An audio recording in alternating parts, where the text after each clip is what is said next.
Yo.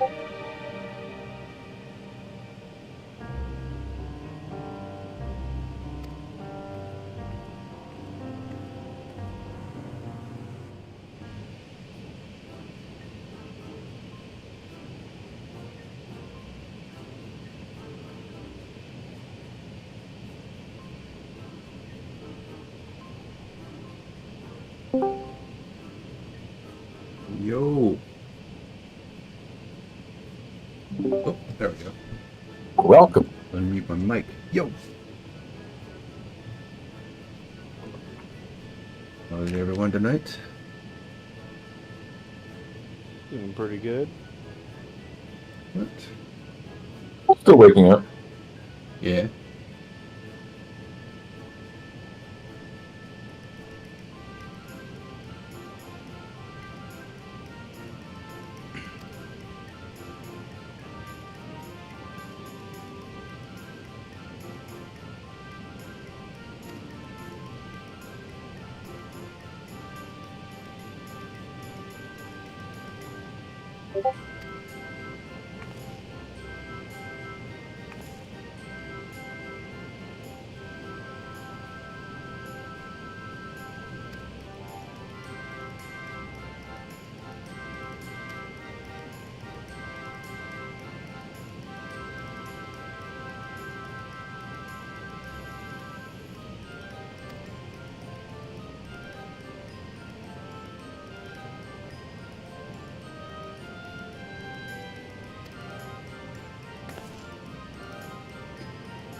At the quest here.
These role quests are reminding me of Hildebrand quests. Mm.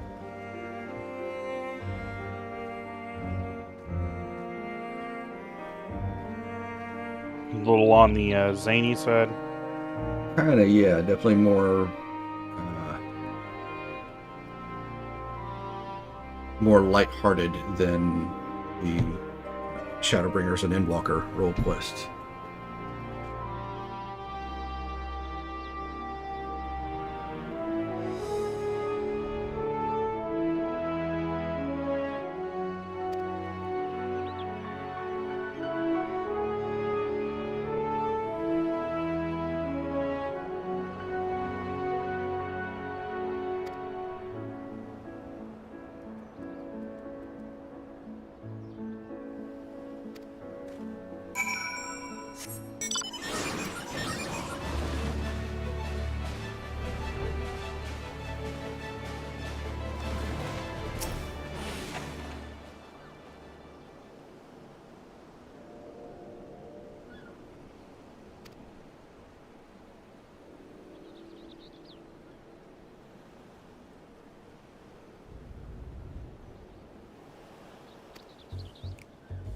You heard the Final Fantasy news for the week?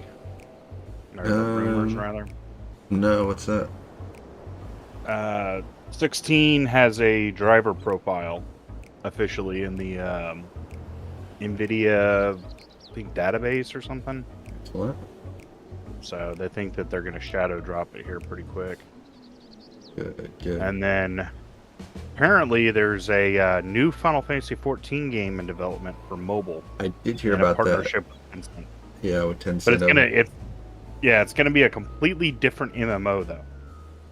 Curious, yeah, what they're gonna do with it, because it kind of sounds like they're wanting to do something Genshin like, and Yeah. I'm not quite sure how that would work. I am definitely curious if it's going to be just over in China though, or if it's going to come, worldwide. Yeah, I don't know. What's that? What's going on? What's that?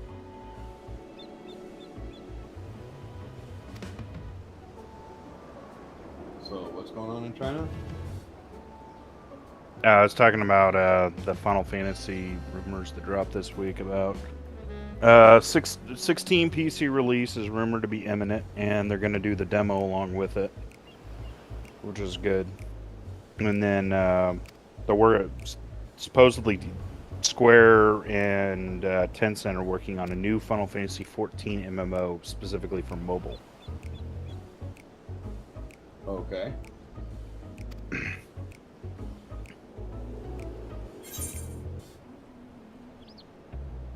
Yeah, I don't know how that's going to work, but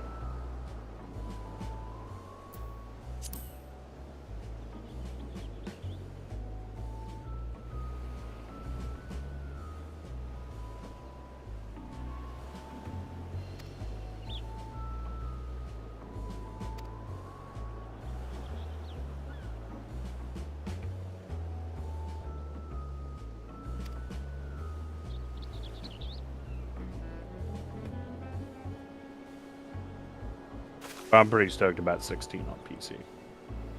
Yeah. Most definitely.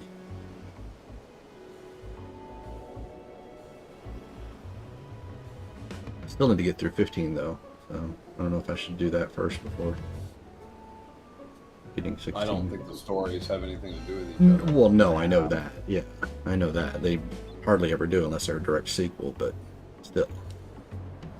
Have I seen all of them? Ha ha ha.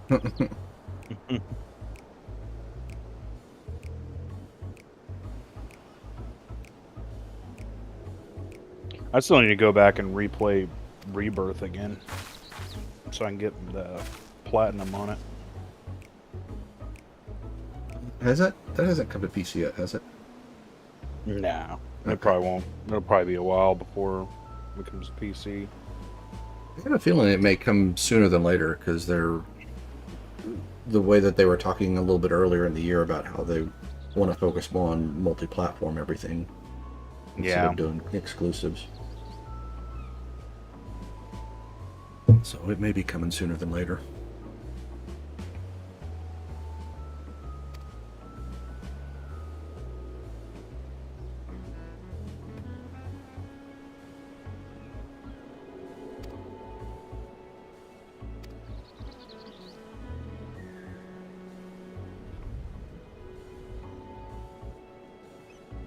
Yeah, I want to say it was at least a year between remake coming out on console and when it came out on PC.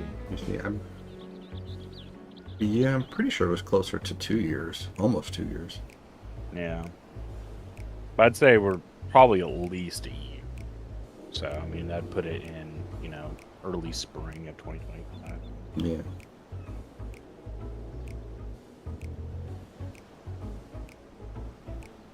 Because I know the core team was already well underway working on the last one. Yeah.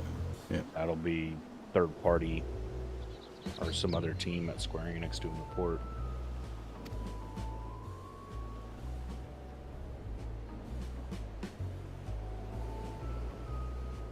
Yeah, Rebirth is phenomenal.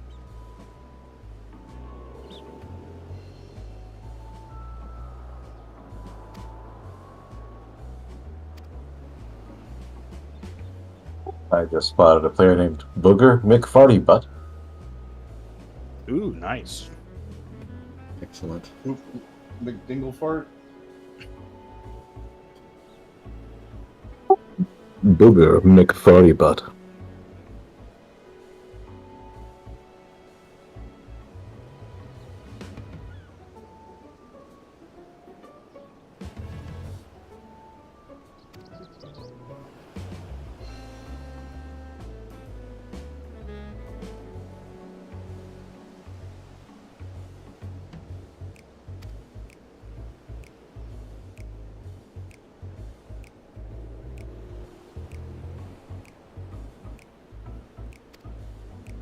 Yeah, just the names people come up with this in the game. I can never bring myself to turn off the names. I just have to see it. Mm-hmm.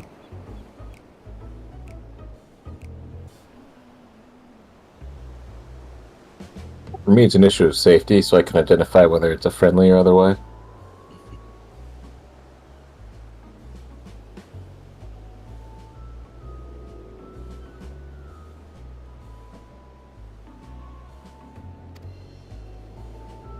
Yeah, I haven't seen our breedable submissive lately, though.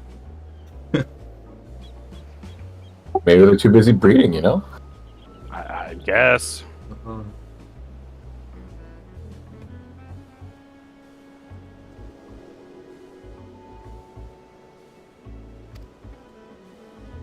I mean, she was a baby factory, she was.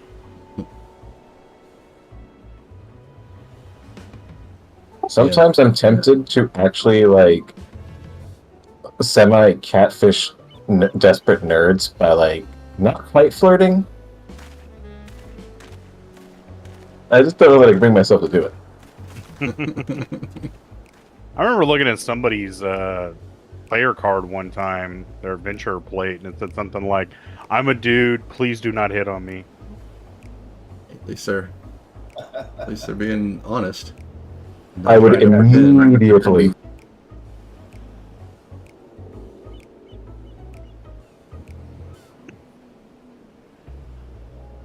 Looks like you got on ahead of level there.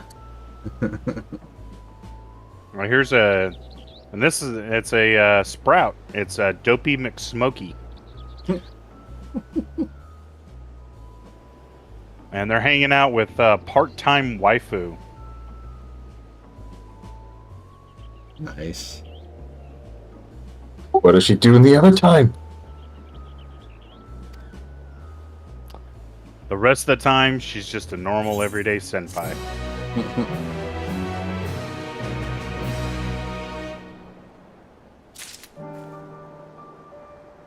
Her other character has a crown on it, I guess. Maybe.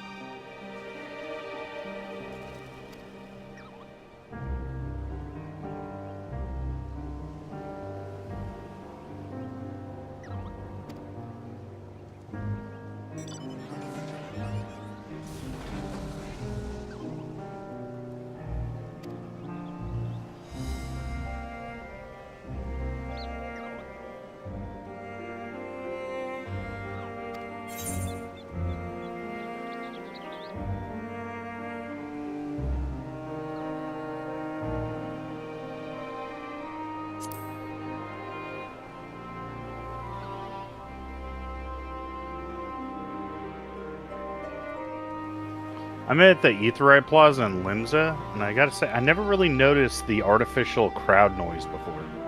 Yes. I think every Aetheryte has it. Yeah, it does. Yeah. But yeah, Just to it's give like... it the ambiance. Uh-huh. Probably only triggers when there's so many players in the area. But yeah, I just never really noticed it before. Yeah, It's so subtle. It's subtle, yeah. Is that why the people tend to put concerts on next to Aetherites? Because they feel it like they're being cheered?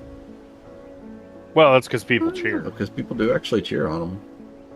Yeah, I'm watching a group right now in Limsa. They're being cheered on by a small group of Lalas. Yeah. I'm just saying, maybe it's like their version of putting, a couple singles in the tip jar first to get it going. Right. I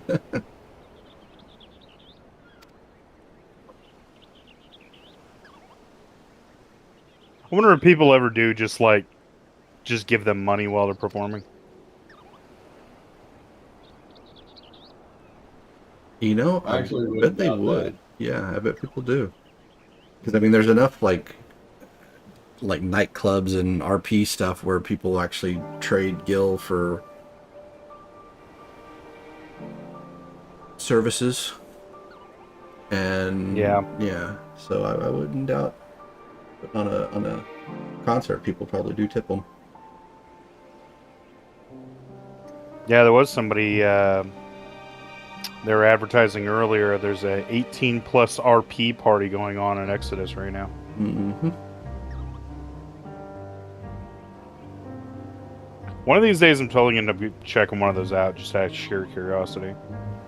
I haven't actually been to one yet, but I've seen a couple like people going on videos and just being like, I had to check this out. I'm just curious what's going on in these things.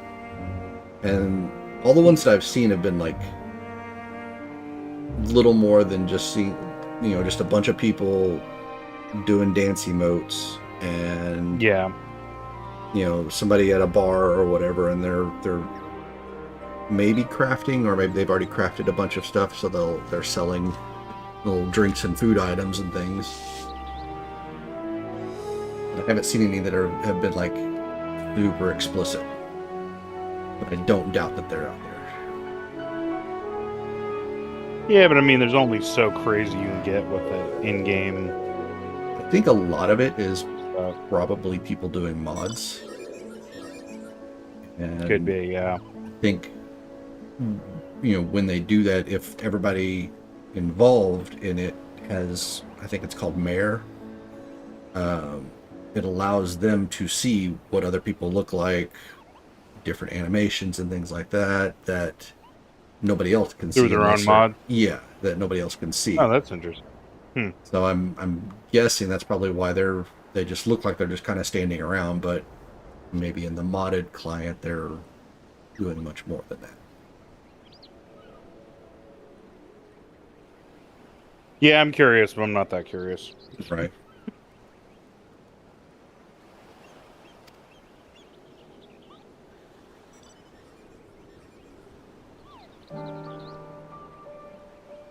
It just sounds like a lot of work. Yeah. And for like what? Other than just getting to see digital, like maybe digital Titties. boobs, or it's like, okay.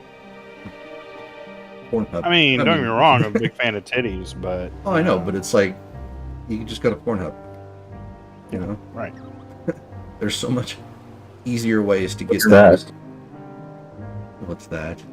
Yeah. Can you tell me more about this? With When your I was a innocent teenager, ears. when I was a teenager, you had to use your imagination to jerk off. No, you found your dad's Playboys and penthouses. Yeah. Well, my dad didn't have any of that, because my mom kind of had them. Okay. He whipped Was it into shape, so... He hid them in the woods, as legend has it. Yeah. Actually found somebody's stash when I was in like fourth grade in the woods that we went to. I found somebody's stash. It was like a little, it wasn't quite a tree house, but it was like a fort built out in the woods.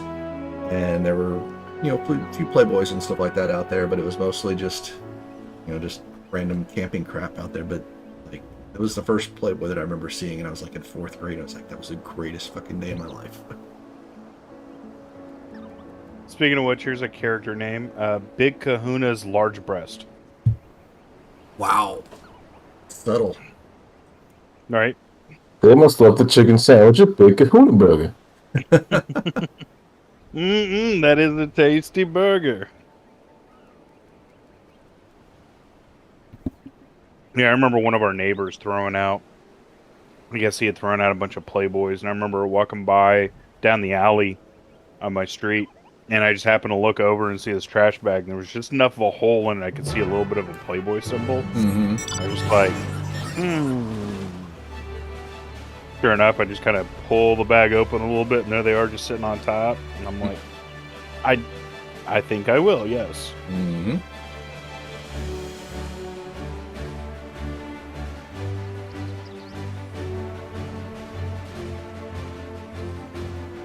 Go on. There's no harm in it. It's like a rite of passage.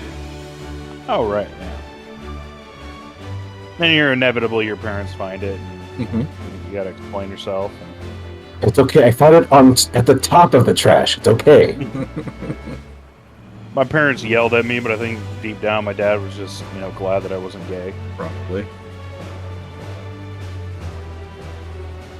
Be most parents in Texas.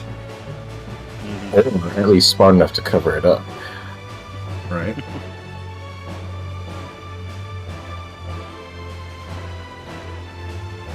Yeah, I gotta be honest, man. I don't know if you're like right in front of your microphone or something, but the gain is really up. It's kind of it is a little bit high, yeah. Yeah, you sound really muffled when you talk. And then hot.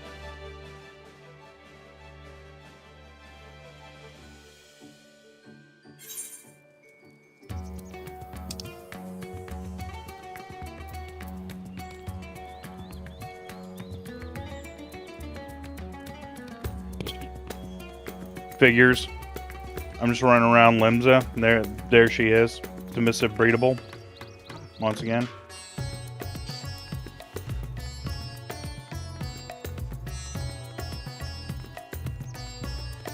Never too far away. Indeed. I swear I'm not stalking her.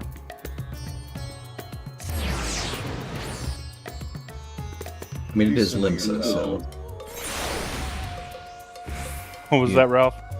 You're sending him tells. Hey, can you teach me?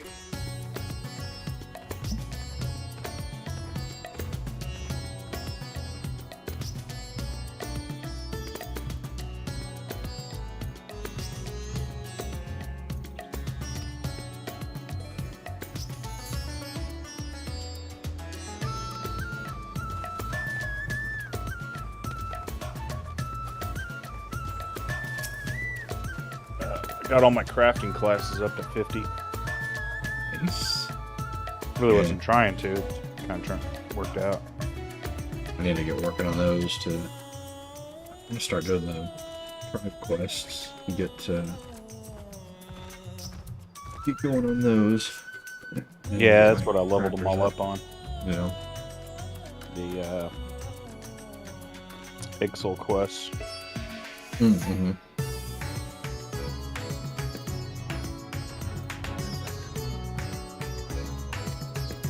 Clear, but you're quiet. That's also because I turned you down. Turn you back up.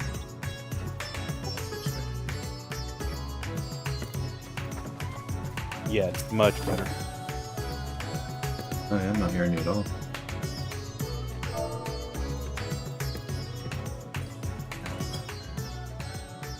Yeah, like I said, you're much clearer, but you're very quiet. I'd turn you up to 200, but I can hear you.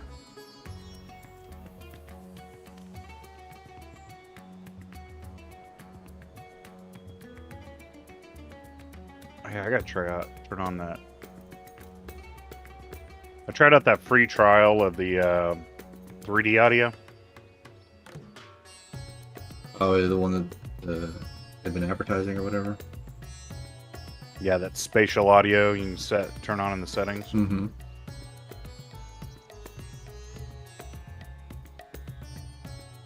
Is it any good, or is it kind of have mixed things on it?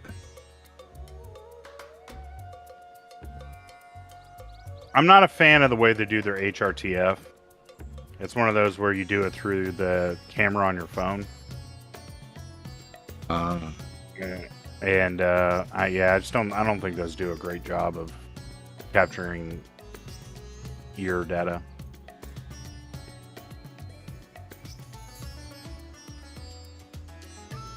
Yeah, actually on PlayStation they just did an update to their 3D audio stuff. And when you calibrate it, you go through it's like a fucking 15-step process to make sure that it's calibrating the audio perfectly for your ear.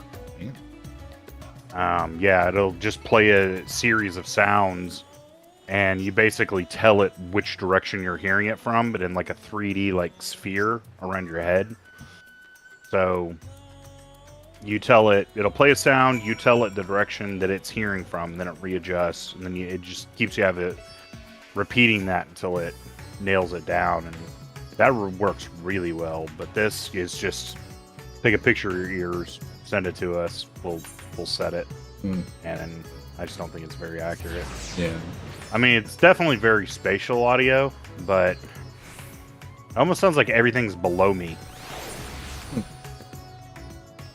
That'd be weird. Yeah.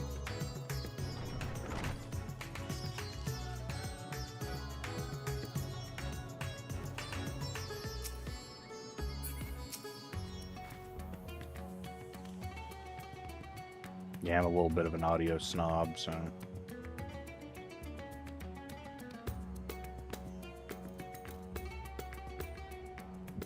I use a $300 headset, so sound good no whatever it's doing.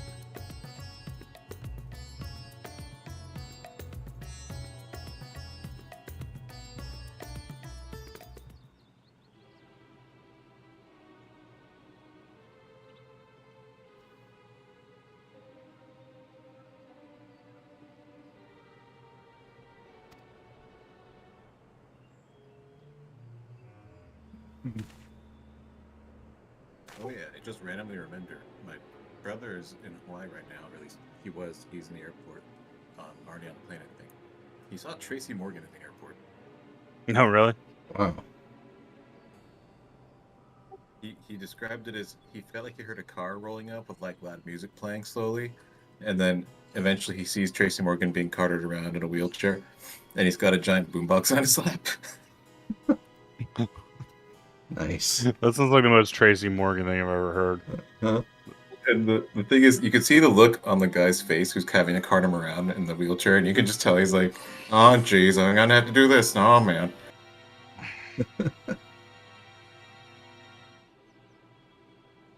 I used to really not be able to stand his comedy. Just wasn't really for me. And then I don't know. I heard a bit he did one time that just had me rolling. It's about it's like I'm tired of meeting all these young kids in the hood with kids who didn't go to college, but their parents name them Knowledge. Something like that. Yeah, I could hear him say that in my head. Totally.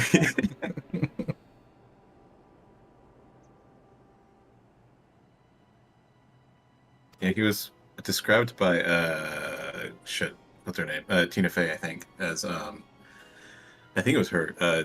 He was described as like the guy who will like be like, wait, rewind the movie for a few seconds, rewind the movie. And he'll like point out some dude in the random corner doing something. He'll just like start laughing like crazy over some like minor little detail. And that kind of makes sense when you hear his jokes. Mm-hmm. Yeah. They say he really is like the character he is, that he plays on like anything he does. That's really just him. the kind of person he is. I can He see really that. is just that eccentric. I can see Right, that. he's just reading lines. Yeah. Yeah.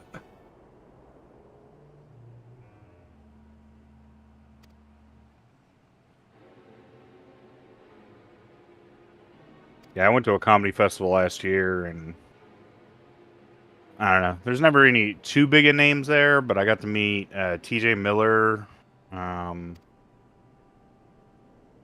Roseanne Barr was there. I didn't get to meet her, but she was walking through the crowd like feet away from me. Didn't realize how tiny that woman is.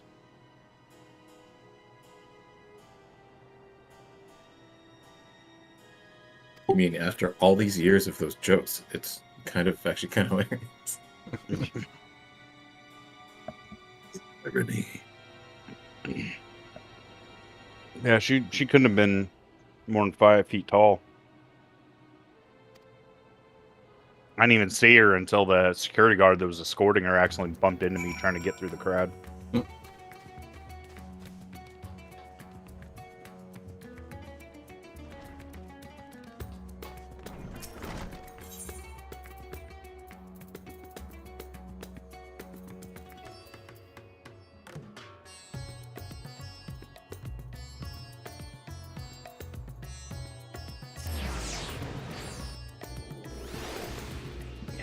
I don't know if y'all know him, but David Tell was there. That was probably the biggest name that I cared about. Oh, hell yeah, I love David Tell.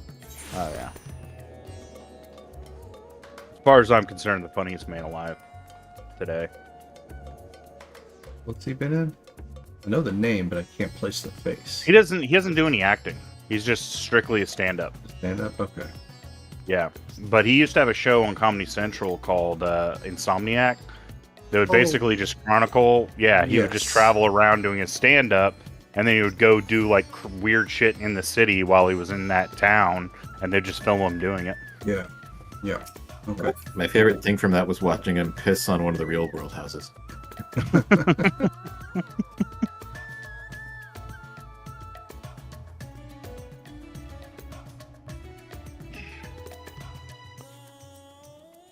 Yeah, he doesn't drink anymore. But he's still smokes like a chimney. With that voice, never. One of the funniest stories I've ever heard about him. And he's never told this story, but multiple other comics I've heard tell this story on podcasts.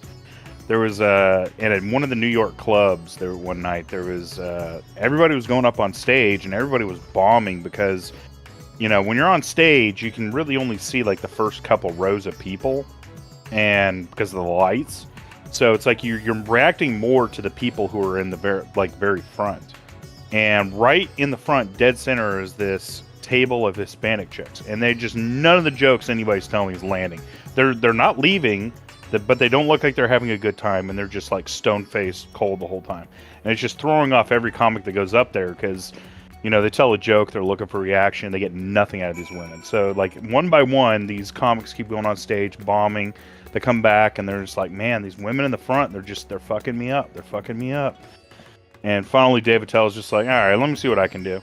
So he goes up on stage and he starts telling his jokes, tells a couple jokes, and getting nothing out of the women. And finally, he looks at these Hispanic girls and goes, why do you look like that? You look like Selena just died again. And it just right there fucking cracked him. Oh, damn.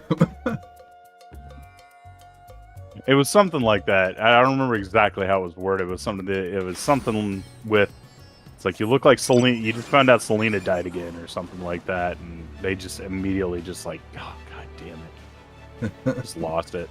And then he said after that, everyone had a great night.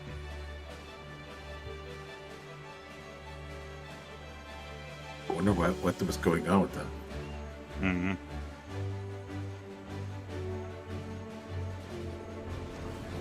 Yeah, you think if you got this group of people that are just not enjoying the show, not having a good time, they'd eventually just leave. They could have been there to as a kind of a form of heckling, or they're just intentionally not laughing, just to kind of throw the comics off. Maybe somebody just died and they just wanted a drink, and there happened to be a comedy show happening. Or that too, yeah.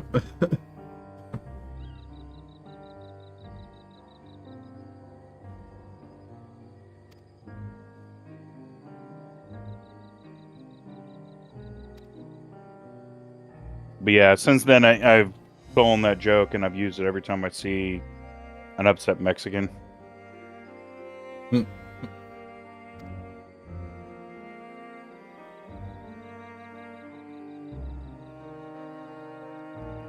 I told that to a guy I work with who's from Mexico, and he thought it was the funniest thing he'd ever heard. He was like, you know, Selena's like royalty to us, all right? And I'm like, yes, I know. I've dated Mexican women.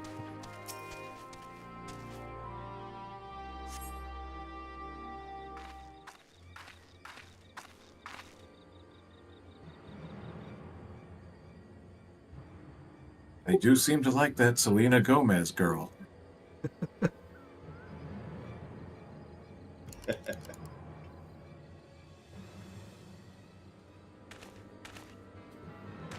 Actually, one of the Mexican girls I've dated, her best friend grew up with Selena Gomez. Yeah, she was a little on the younger side. Still kind of is.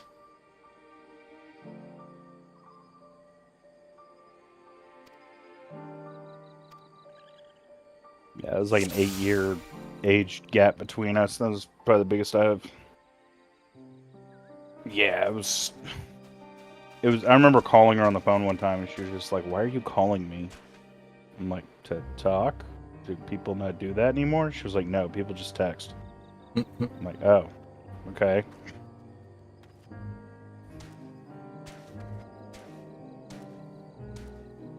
No, what you do is you talk to your phone to write a text, and then that's how phones. That's how you use it.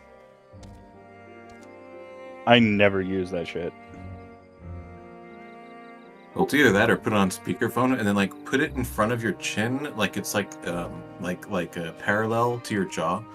It's this weird maneuver I see people do all the time. I don't understand it.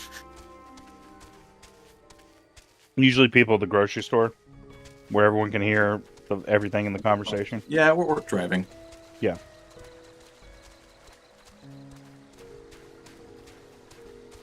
I don't know. Call me weird, but I can't stand having personal conversations in front of other people. I will always go somewhere where nobody's around to listen, We'll even if never it's not understand important. people that do that. Like, just call out and, why the fuck? It makes them feel important. Executive mode.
Seems to be the tail end of the follow missions. That I get a little bit too close.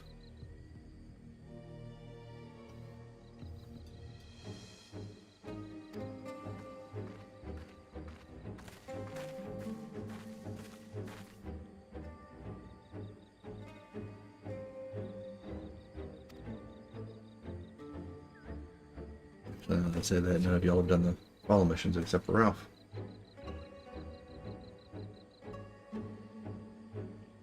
Can't say that I have.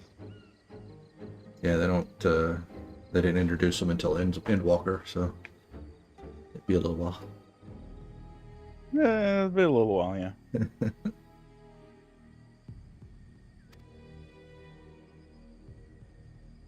Yeah, I keep telling myself it's like, okay, I'm just gonna wrap up this whatever I'm doing, what I'm doing right now, and then I'm gonna get back on MSQs, and then I get distracted by something again.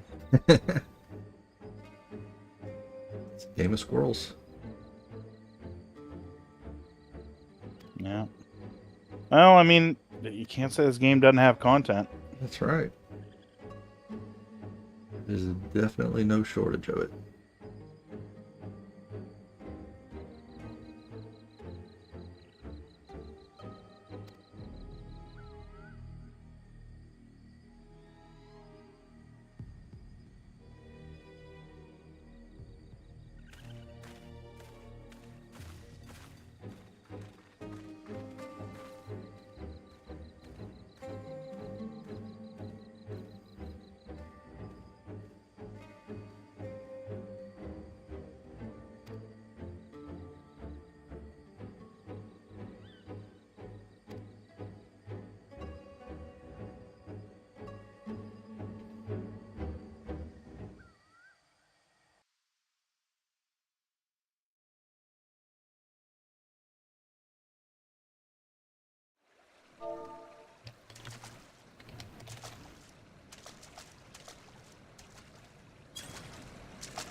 Looks familiar for some reason.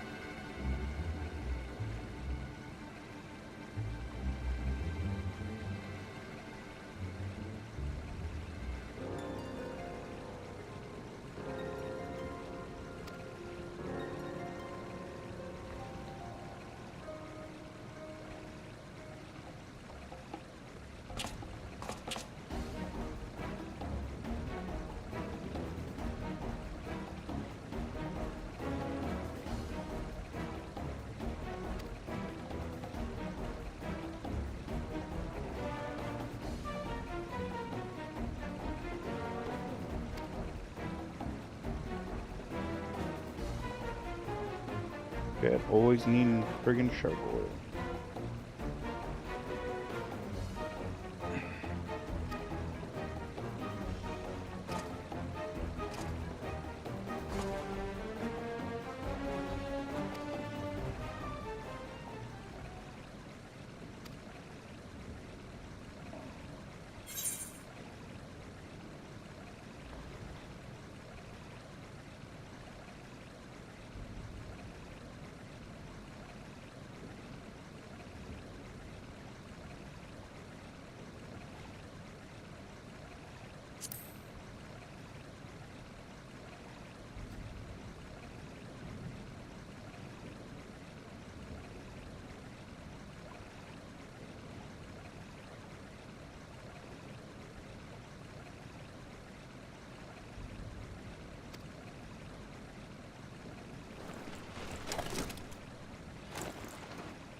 It's awesome when you get a bunch of items together to craft something, just to figure out after you craft it that wasn't even the item you're supposed to craft.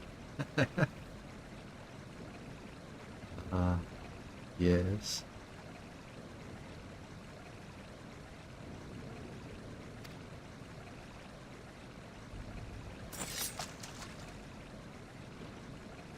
Shit. I gotta craft like 3 other items now to get back.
was watching this video earlier, and it was with a streamer that apparently like played quite a bit of 1.0 back in the day, Mm-hmm. and it was him talking a lot about just how rough it was to play 1.0. Yeah. I only did the beta test when it released, and even then, like, I had a pretty decent computer at the time. It wasn't like super high end, but it was at least more than what they had listed as like their recommended settings. Mm-hmm. And even that was like the slideshow pretty much. And when it did kind of smooth out, the combat was so bad. Like, you played Final Fantasy 11, so you kind of little bit, remember. You kind of remember about how that was, how slow and Mm-hmm. it's kind of arduous. It Wait, felt like. wait, Yes. wait, wait, wait, Yeah. wait, hit, wait, yeah. That's basically how it was. It was like it was. I guess the joke of the time was it's basically Final Fantasy 11 2.0, and that's pretty accurate. Mm-hmm. I do kind of wish that I had popped in though when Yoshida took over, because apparently he made some changes. It was still pretty bad because he couldn't completely fix it, but he made enough quality of life changes that it became at least playable, and it was like free to play for almost 2 years while they were fixing it and basically working on Realm Reborn. I wish that I had opted in to play at that time, but Yeah. hindsight.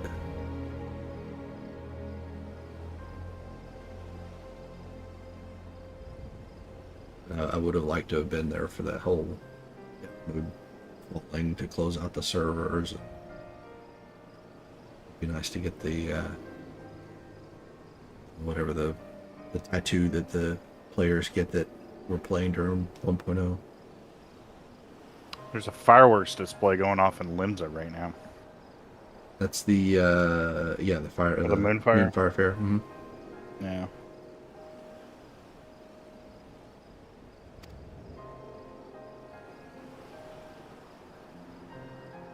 It's cool. Yeah, I hadn't noticed that before. that the I think it's at all the major cities, and even in the residential districts they have it going. I think they have decorations at the residential districts as well. Oh, yeah, I haven't even been to residential district in the past couple days.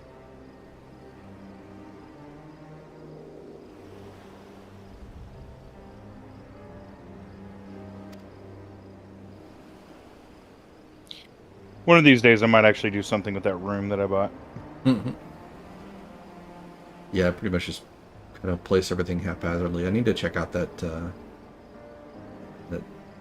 14 sim or whatever it was called. And actually start trying to come up with some kind of a layout for a decent room. Yeah.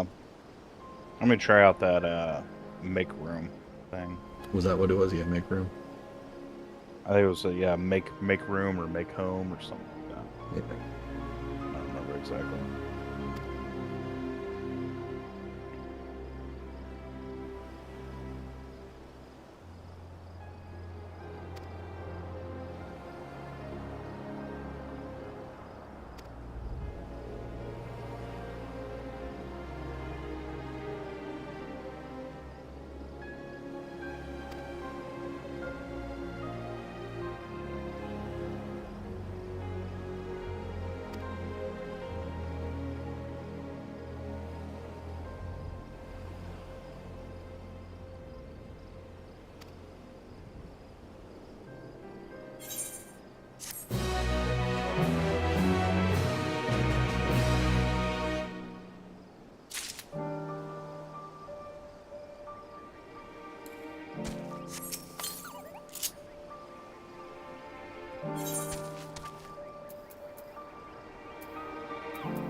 We spent some money.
Oh, this isn't it. Yes, it is.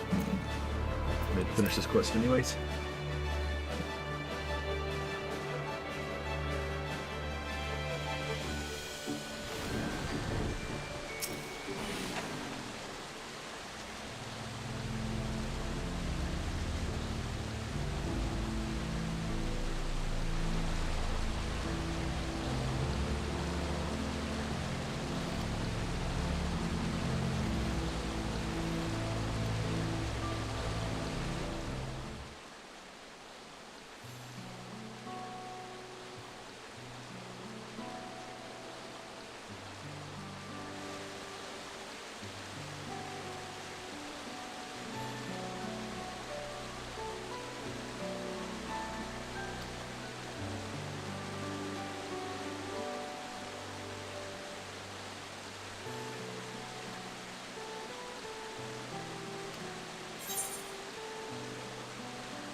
And old Mr. Jason. Yeah, right. Nice. You asked me just, I took a swig.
be a fun fight.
What did I miss from the conversation?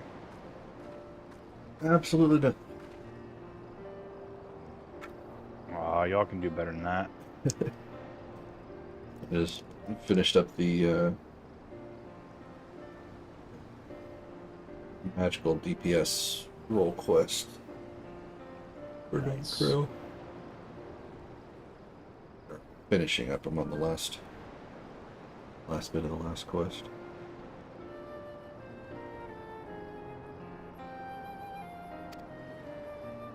Now, if Ralph here could shut up for 1 minute, I could actually hear myself think. Right?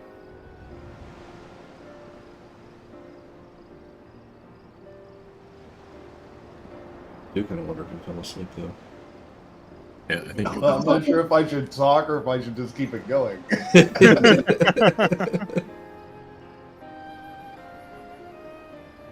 It's like, it was nice and quiet in here before.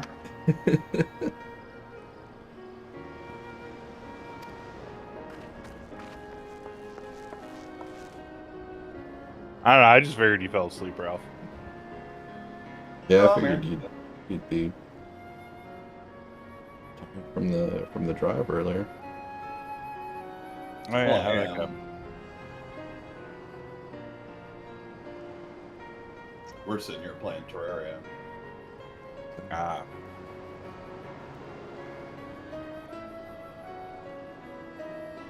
He's got a little laptop that can run it, but it won't run Final Fantasy. Won't run Final Fantasy. No.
These crafting levels don't make a whole lot of sense.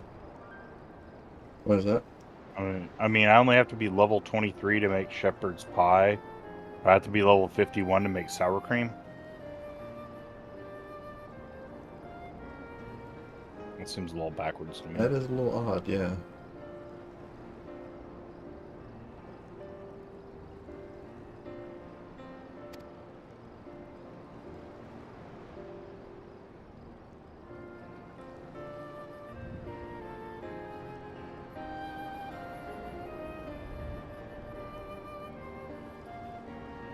What if it's really good sour cream?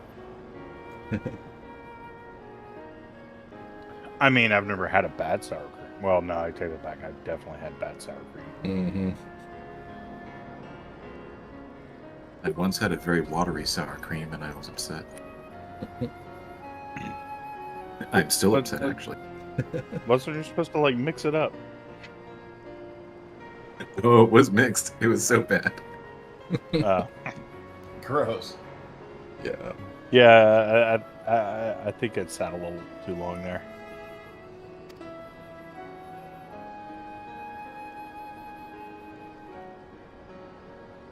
I just got dropped and picked back up really quickly.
I just realized the last Final Fantasy I beat was 6.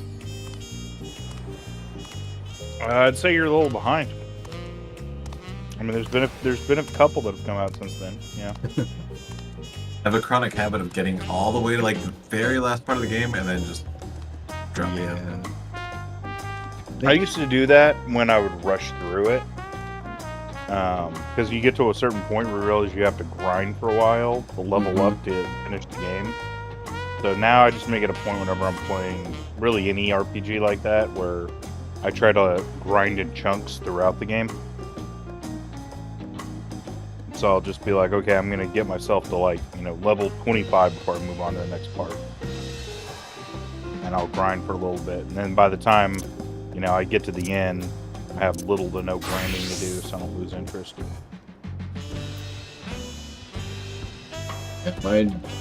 My deal with 7 was kind of like that, but it wasn't grinding because I needed to grind. It was grinding because I wanted to do all of the weapons before taking on Sephiroth. Oh yeah, that's just a mistake. Yeah, and I think it was it which one was the one that was underwater? The weapon that was underwater. The Emerald? Yeah. Yeah, it's the emerald. Yeah, I think that's the one I was stuck on. Yeah, that's the grind out all the timer. levels. Yeah, there's an item, I can't remember what it is, there's an item you're supposed to get that actually cancels out the timer.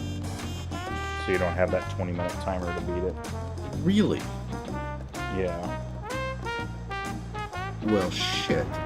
Would have been good to know 20-something years ago. To dust off that memory card and see if that PlayStation 1 still boots checked. Right? Holy shit. It's like, I got you now, or a weapon. Just turn the PlayStation out at 170 degrees, and if that doesn't work, find a first-generation PlayStation game that came with that giant-ass jewel case, and that sometimes provides a perfect thing. Oh my god. Didn't know that. Good to know. Mm-hmm. Yeah, the first time I got to play a full-motion video game on the PlayStation was Legacy of Kain, and of course, it would not play the damn video. So I had to have it do gymnastics while I was running. Legacy of loading screens. I remember taking my PlayStation apart just out of sheer curiosity, and I remember put it back together, and every time I hit I turned it on, sparks would start to fly out of the side of it. Oh, that's not good. Yeah. That's not good. And my dad ended up taking it to, at the time, Sony actually had a Sony repair facility in Dallas. My dad took it up there, and it was like a flat rate, like $60-$70, which was quite a bit back then. And then come to find out, all it was just when I put it back together, there was a screw on the power supply that wasn't tightened down all the way. So like something was making contact that shouldn't have been making contact. That's all it was. That's all they did, is they just screwed it back down. And here you go, it's working. That same PlayStation, launch model PlayStation, worked like a champ for years after that.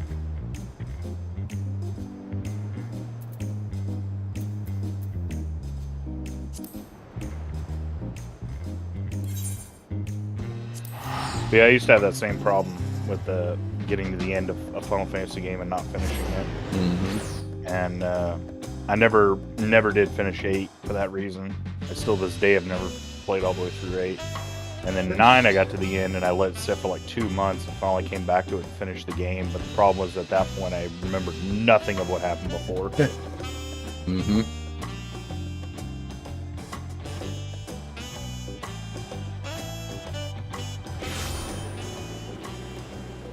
Yeah, I finished 8, 9,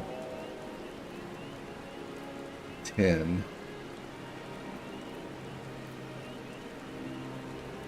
Pretty sure I finished 12, but I don't remember the ending of it. I do remember that I liked 12 a lot, though. It was Yeah, it longest got time, a it lot of was- hate, Mm-hmm. but I actually really enjoyed it when I played it. Yeah. For the longest time, it was like my second favorite after 6. No. I think it got. I wouldn't go that far. Like 10 was the last quote unquote traditional Final Fantasy, then 11 came out, and that was an MMO, so a lot of people weren't interested. And then 12 came out, so they figured, ooh, it's gonna be back like it used to be, like the old Final Fantasy. And it Right. was. Yeah. But it was an interesting take on it. Mhm. Like, I mean, they kind of put, like, they actually kind of took some of those MMO elements and put it into a single player game, which I thought was really interesting. Yes. You know? Yeah. The fact you could go out onto the field and you could see all the mobs and you could choose whether to engage them or not. Mm-hmm. Yeah, I like that. And I remember bought a PlayStation 3 specifically to do 13. And I got about, I don't know, 20, 25 hours into 13 and realized I just don't like it. Yeah, I don't think I ever got about, I think, 9 or 10 hours in, if even that far. You know? It's one of those. I actually intend to eventually go back and replay it. I just haven't gotten around to it. I picked it up on the last, I guess I want to say the last Christmas sale on Steam when it was like super cheap. I think all 3 of the games was like less than $15. So I figure I'll give it a second chance, but I'm not like in any hurry to. Yeah. Yeah, I've beaten all of them except for 8, 13, the 13 sequels, and 10-2. I think that's it. Yeah, I haven't done 10-2. I started playing 10-2. I got a good chunk into it. I played through all of that. I mean, I didn't hate it. Yeah. It Heard it's really does good. kind of finish out some of the story. Yeah, I already know a little bit of kind of the spoilers for 10-2, so you know, you can only avoid spoilers for so long, but I still would like to play it at some point. Yeah. There's still talk that they may one day, because apparently there was already plans to do a third 10 game, and there's still rumors that one day they might go back and finally make it.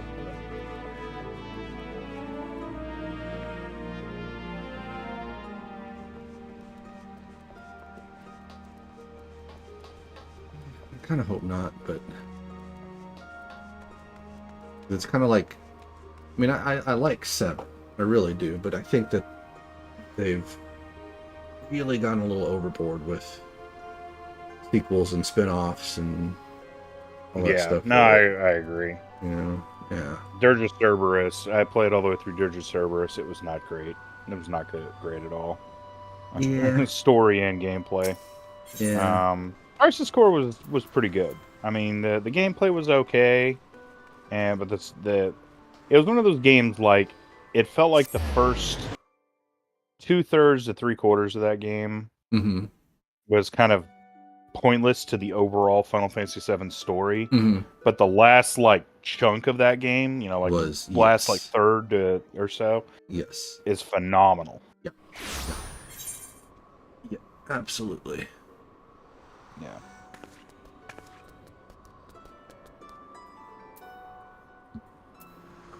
There you are. Shit. Go back to the.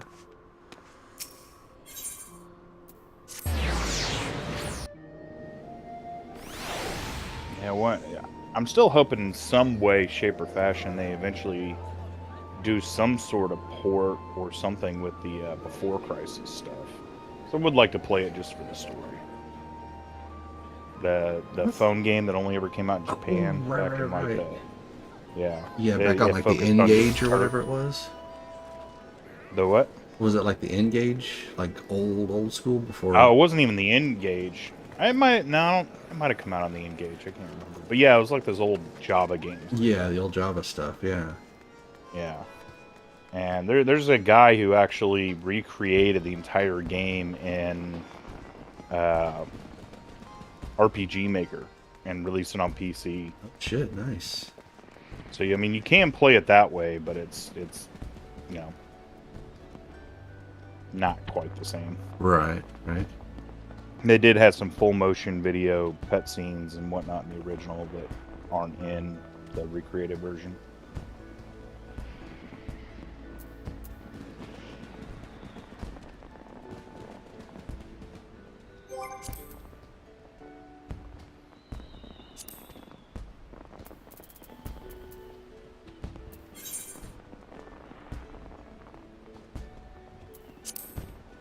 Yeah, I'll always be partial, but 7 will always be my favorite.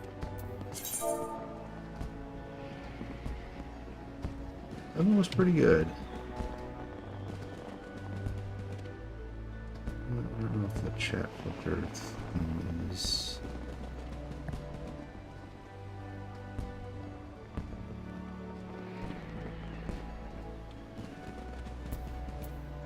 Term filters. Or I am whatever. determined one of these days I'm going to go back and play 6 again, just because. I'll be honest, I don't really get a lot of the hype around 6, and I don't know that when I played it originally, I don't know. I feel like I need to understand. Mm-hmm. Yeah. It may be the like. I don't know, maybe the era or whatever that you started playing in. Yeah. Because yeah, Yeah, I will 6 say 7 was my first. Yeah, and I think a lot of people it was because that was kind of the breakout Final Fantasy for not only for Square but for a lot of people coming into the franchise. Yeah. So yeah, it's definitely understandable that would be kind of the favorite. Kind of along the same lines, a lot of people love Ocarina of Time, Zelda, as their favorite because that was the first one that they played. It's okay. It's good. It's a good game. Yeah. I'm not going to deny that, but you know, Link to the Past was definitely better. That was Final Fantasy VI.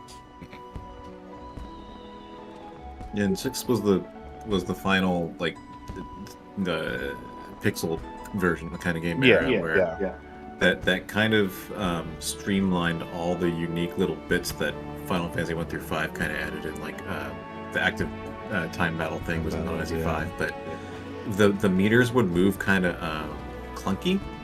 Mm-hmm. Whereas in 6 they really like made it move smooth, and I remember thinking, oh man, that's amazing. Yeah, These no, are, like 6 top tier graphics. Oh my god. 6 is hands down my favorite and the best of the pixel era. I mean, I don't think there's any contest there, but I don't know. I'm not saying it's like overrated or anything. I don't know. Like it was one of those for years. It was years and years before I went back and played it, and I always heard it's like, oh, 6 was, is the best one actually. And I just remember playing it and I beat it, and I was just like, that was a great game. Mm-hmm. I mean, definitely my top 5 favorite Final Fantasy games. I just don't see how people think it's the best one. But I don't know. Like I said, I'm bound to determine one of these days I'm gonna go back and replay it, give it another shot, and try to go in with fresh eyes. I don't know. Maybe I'll see something that I didn't see before, but. Just play Final Fantasy 1 for about an hour, and then see if you don't rage quit. Jesus, that first one was hard. Although the 2 was, I think, one of the roughest ones gameplay wise. Yeah, I haven't played through like the original. Are you talking 2 like the actual 2 or 2 that Actual was 2, 4 but 2 over here? Yeah, no, actual 2. Okay, yeah. Yeah, because it's the only game in the series they did this with, and people actually regard it as one of the worst Final Fantasies for this reason. But it did it almost like Skyrim style. Mm-hmm. You had a level for every little thing that you did. Yep. You didn't have a character level, but you had a sword level. You had a shield level. You had your armor level. Yeah, people just absolutely hated it for that reason. Mm-hmm. It's weapon proficiencies. It's basically what it is. Yeah. You But at mean the maybe same it's time- ahead of its time? Yeah. That too, yeah. It wasn't like the first one. Why can't you make it like the first one? How about you just go play the first one? Yeah. No. That's one thing that was kind of genius about those old Final Fantasy games is they reinvented themselves with every single one of them. Mm-hmm. Yeah, and they used to have tried new things with them too, just to, see what kind of like innovative new things that they could do for gameplay. Like 3 was the first one that had the job system. Mm-hmm. And they really kicked the job system up with 5. 5, yeah. Which I still need to beat 5. I haven't played all the way through that one. I need to go through. I want to do basically just kind of like a marathon through all of them, and I want to do the pixel remasters for the first 6. But then I don't know if I want to do like remake 7 or if I want to do the original 7. Get to that. If I do the remake, I've got to wait for the 3rd part to come out, and that be a while. Yeah. I mean, I don't want to say anything that might give anything away, but you do understand that the remake, 7 remake, is not a direct. Yeah, remake, no, it's right? not like a direct remake. I do know that it is an alternate timeline or an alternate universe version of it. No. So something like that. Yeah. But it actually kind of is meant to stand alongside the original 7, not replace it. Yeah. So because it's not, a direct remake of it like that. So Yeah. I mean, I think it's worth playing both of them. But obviously, time is always an issue. And I may end up doing that, playing them both just because. Yeah. I actually started doing that a few years ago, marathoning back through all of them. Mm-hmm. That's when the Pixel remasters came out on console. That's when I played 1 through 6 back to back.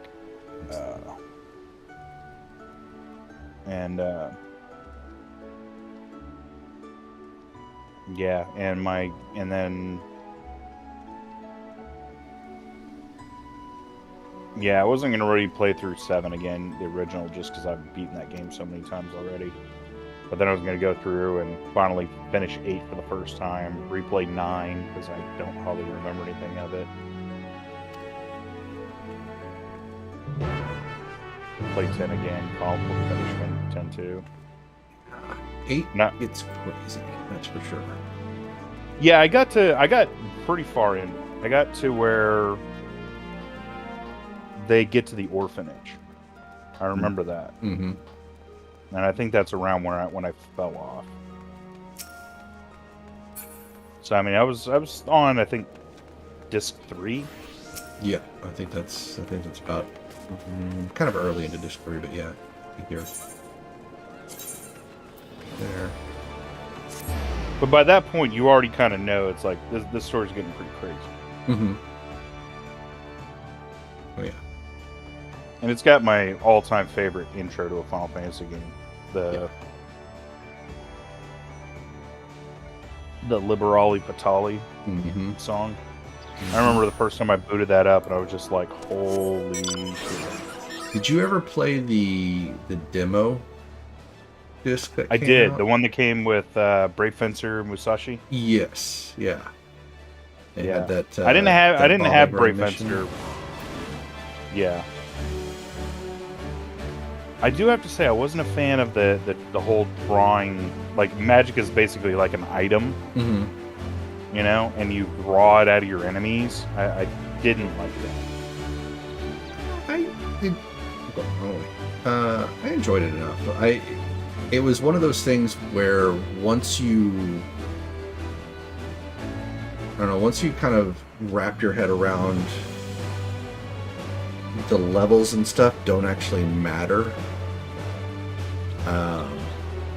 It became easier. Like it made more sense why the draw worked, because you didn't actually have to level up your characters at all. You could just draw the magic you needed, like the higher levels of spells and things like that you needed as you went along. Yeah. And it Yeah, I never actually even made fully it- wrapped my head around the junctioning system. Mhm. So Yeah, and it made it actually more difficult for you if you did level up, because you could go to the end of the game and fight that's right. the final boss The at enemy level 1. scaled, didn't they? Yep, and all the enemies scaled with you. So the more levels you got, the harder the game became for you. Yeah, I forgot about that. Mm-hmm.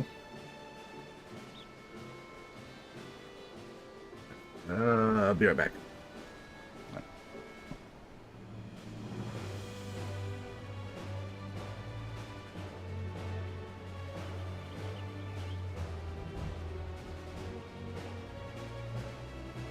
Yeah, I hope you don't think I'm like shitting on 6 or anything. Oh no, you're fine. Some people get very defensive about that shit.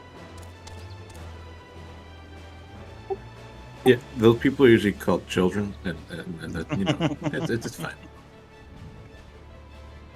Yeah.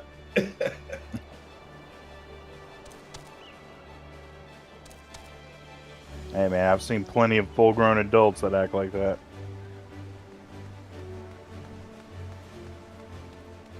Well, let me tell you why Star Wars. No, I'm just kidding. As a lifelong Star Wars fan, I have plenty of grievances with it myself. I mean, shit, I used to say it all the time. It's like nobody hates Star Wars more than a Star Wars fan.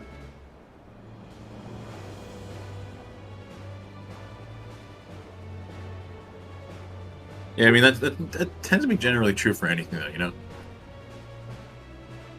Yeah.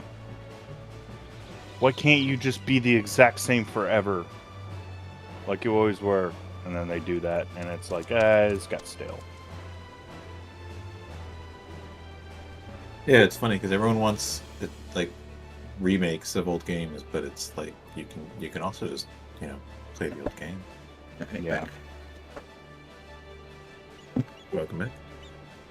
I don't know, some companies do the remake thing really well. Capcom's been knocking them out of the park with their Resident Evil remakes. I've heard really good things about those. Especially the second one. Mm-hmm. I want them to go back and redo a proper remake of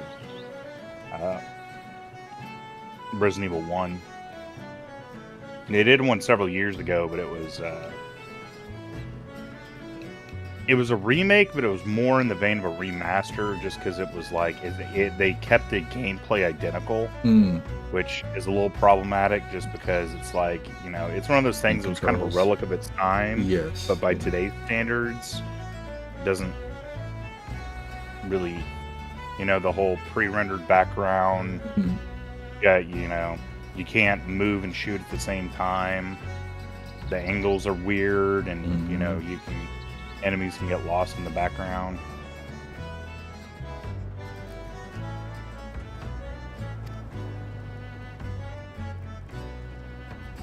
Chris was our old partner,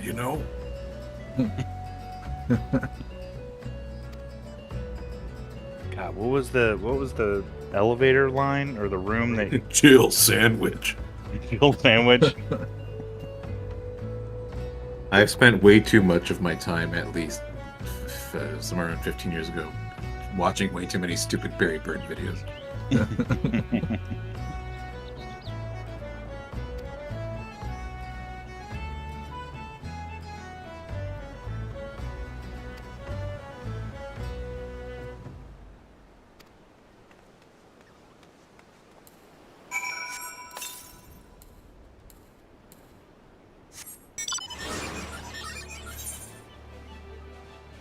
Yeah, kind of my golden age of playing video games as a kid was the PS1 era, just because that was when I was finally old enough that I could talk my parents into buying me a console of my own.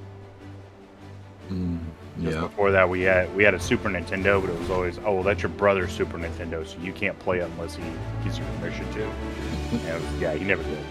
Yep.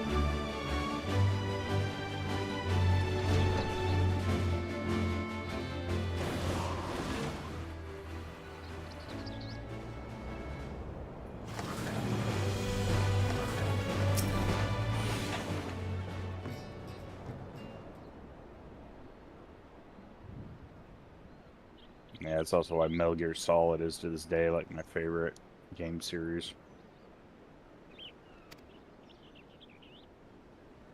Good game. Good series. I really only ever loved the very first one. Really? You didn't like any of the others? I never really got to play any of the others. Ah, That was the problem. But I really loved the first one when it first came out. at least with the collection they released last year, there's at least most of them are available on PC now. Yeah, I know 5 has been on PC for a while. The collection's what, 1, 2, and 3? Yeah, and does that have Peace Walker? I can't remember if it's got Peace Walker or not. I think but it did. It also I had think the it does. original Metal Gear games from the MSX. Yeah, on there. the MSX ones. Yeah. Yeah. I'm curious why they don't have 4 on PC yet, though. 4 was a special situation. Yep. I'm sure it's gonna happen eventually, but 4 they can't port as easily as they can the others. 4 was built from the ground up, not only to run on the cell processor, but there's also even a lot of dialogue in the game that kind of pokes fun at the fact it's running on a PS3. So it's like even voice recordings would have to be re-recorded and redone, replaced. You know, people looking. Yeah, because it was the first game on the PS3 to use a dual layer Blu-ray disc because they needed so much space for it. I mean, at that time, 50 gig game was pretty unheard of. So there's actually jokes in the game about it. It's like, we're on a dual layer Blu-ray disc, and you know. Wow. And oh, the DualShock controller has rumble again, A lot of those meta jokes that Kojima always likes to throw in. Yeah. Yeah, I guess that makes sense. And people are gonna just love when they change the dialogue for it to come on PC. Mm-hmm. Nobody is ever gonna have a problem with that. Yep. I would imagine the Xbox port when they're making fun of it being on a PlayStation. Oh, did that actually happen? Well, the new collections they're putting out on damn near everything. On Xbox, yeah. I would assume, because the collection they put out, they're calling Volume 1. So everyone assumes that Volume 2 is going to include Metal Gear Solid 4. Yeah.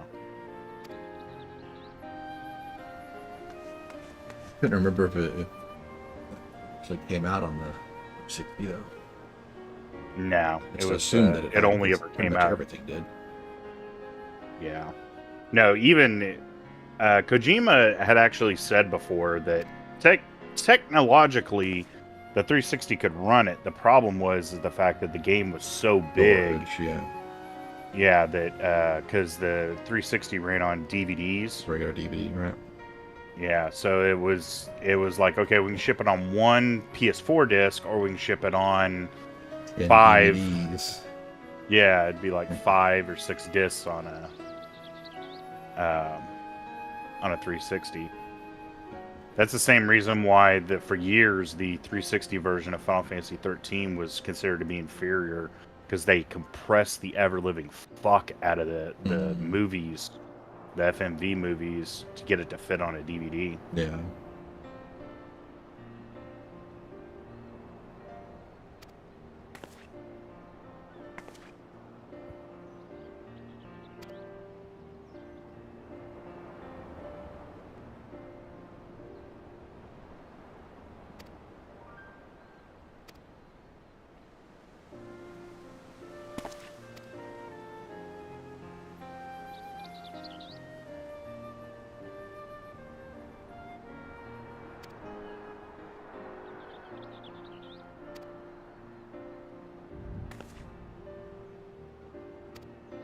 But yeah, Ralph, you ever get the opportunity to play the other ones, I highly suggest it.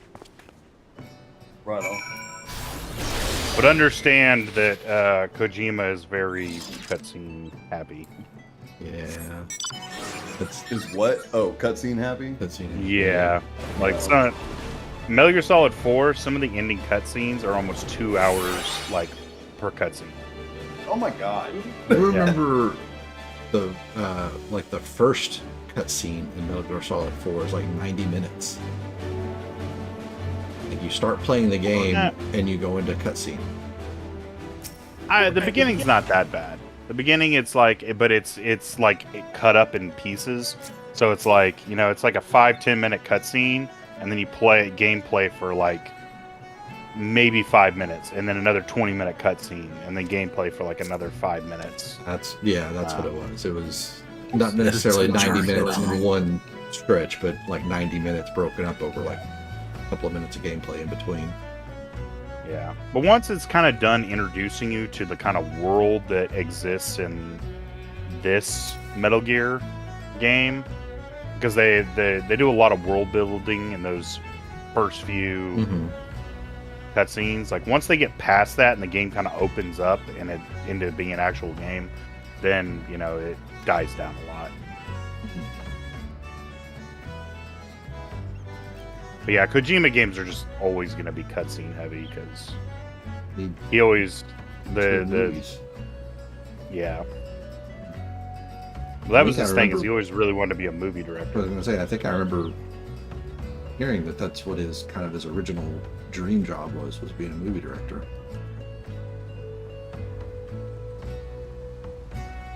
Yeah, games was something he just kind of fell into. Mm-hmm.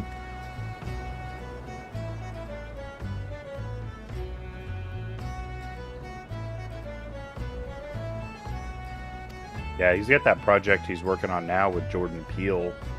Supposed to be like a cross-media thing. Like, I don't know. They haven't really given any specifics on what it is, but when they announced it, Jordan Peele was like, it's the perfect partnership because you've always wanted to be a movie director and I've always wanted to be a game designer. Interesting. I know he did that, what was it, Silent Hills demo? And that was supposed to be a partnership with, what was it, Guillermo del Toro, I think? Yeah, it was supposed to be Guillermo del Toro and Norman Reedus was going to star in it. Yeah. And but that's when his relationship with Konami broke down. They canned his ass. And that he ended up, he couldn't do Silent Hills anymore, but he did that weird baby game. Took it, yeah. Used both of them in Death Stranding. Although Guillermo del Toro didn't really have anything to do with the writing on Death Stranding, but he said screw it. He just did a body scan on him and actually put him in the game as a character. Oh, nice. I'm curious though with Jordan Peele if he's going to do a horror game. He does really good. I think that's what it is. Yeah. I can't remember what it was called. Goo gaga. I need to go back and watch all the Baby Forrest Whitaker was terrifying. You want some milk? Make it warm. OD is what it's called. OD? Yeah, at least that's the working Title, yeah.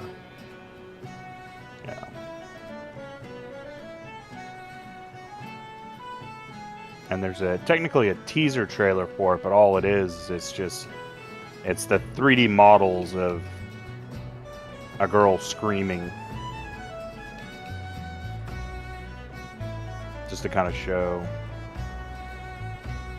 The tech, whatever that they're working with. Yeah, because I mean, you really can't tell that it's CG. Oh, nice. Okay.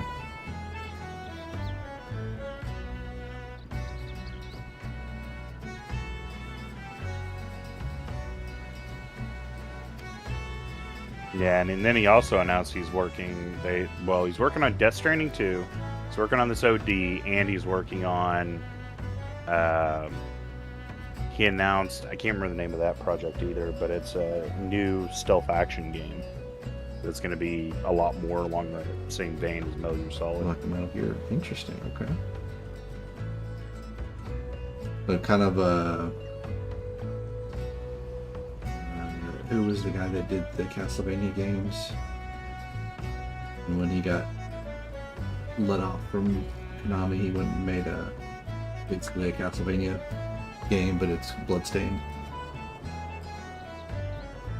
I can't remember. Castlevania is one of those series I think a lot of people have worked on it over the years. Yeah, he was the, I guess the more recent one. I think from Symphony of the Night onwards. Okay. Yeah, I know they did that Lords of Shadow where it was all 3D Castlevania, but that was, I think that was actually a Spanish studio. Yeah, who actually did that? Yeah, that was the first one that they did 3D though. That was actually pretty decent for 3D like interpretation of the Castlevania gameplay. Yeah, I remember they tried a few before then that were, they were okay, but they were rough. Yeah, it felt a lot like God of War, to be honest. Yes, yeah.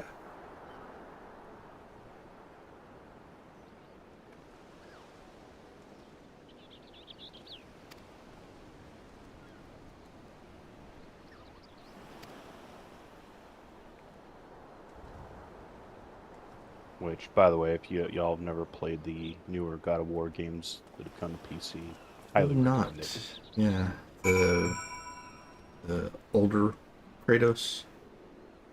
After he's not retired, but I guess kind of retired. Yeah, he leaves that part of the world, but they didn't do it like a reboot. Like he's still the same character, Yeah. and they reference him in the game being a god of a foreign land. You know, Oh, like that's the whole thing. Is kind of like you don't belong here. This isn't your realm. Okay, cool. Yeah, fantastic games. I think Ragnarok, the second one's about to come out on PC. Yeah, it just got its. I think I just saw that they released the PC specs, like the requirements for it recently.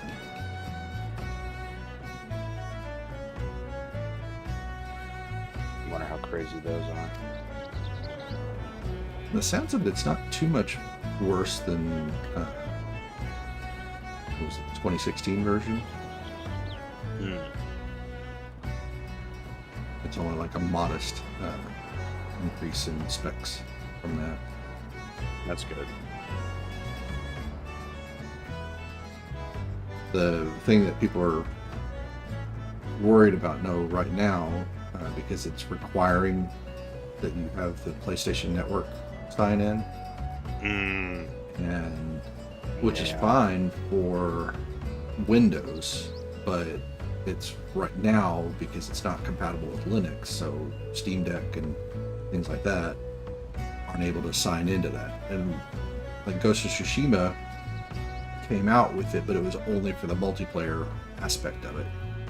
So you could still play the single player on the Steam Deck, but you just couldn't log into the multiplayer.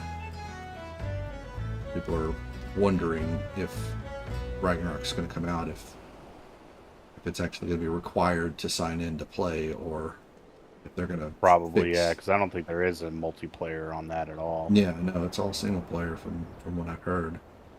Yeah, it's dumb. What they could do if they're going to require this, especially going forward with game releases, is just make it so that it works with Linux. All it needs to do is just not refuse to work with Proton. That's it. Yeah. Yeah, I'll be honest. Sony's PC, not even just in the PlayStation division, but across all of Sony, their software development skills, when it comes to anything that runs on an actual PC, have always been pretty atrocious. Yeah. I mean, if you've ever seen that like proprietary software that run on like Vios back in the day, Oh it God, wasn't yes. great then either. Yeah. It's like it would look nice, Then they're always great at UI design. UI design, yeah. Actual software was terrible.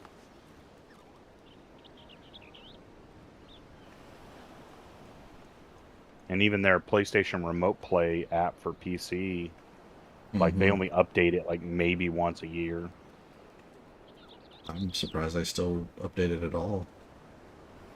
Yeah. Well, there's PS5.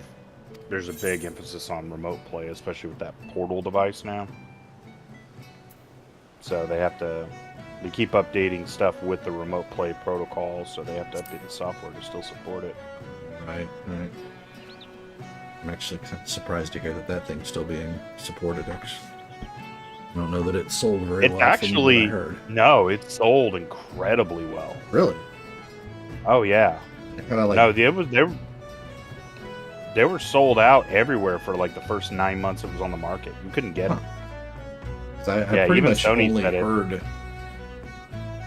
about it basically that first month, and then it just like heard nothing about it after that.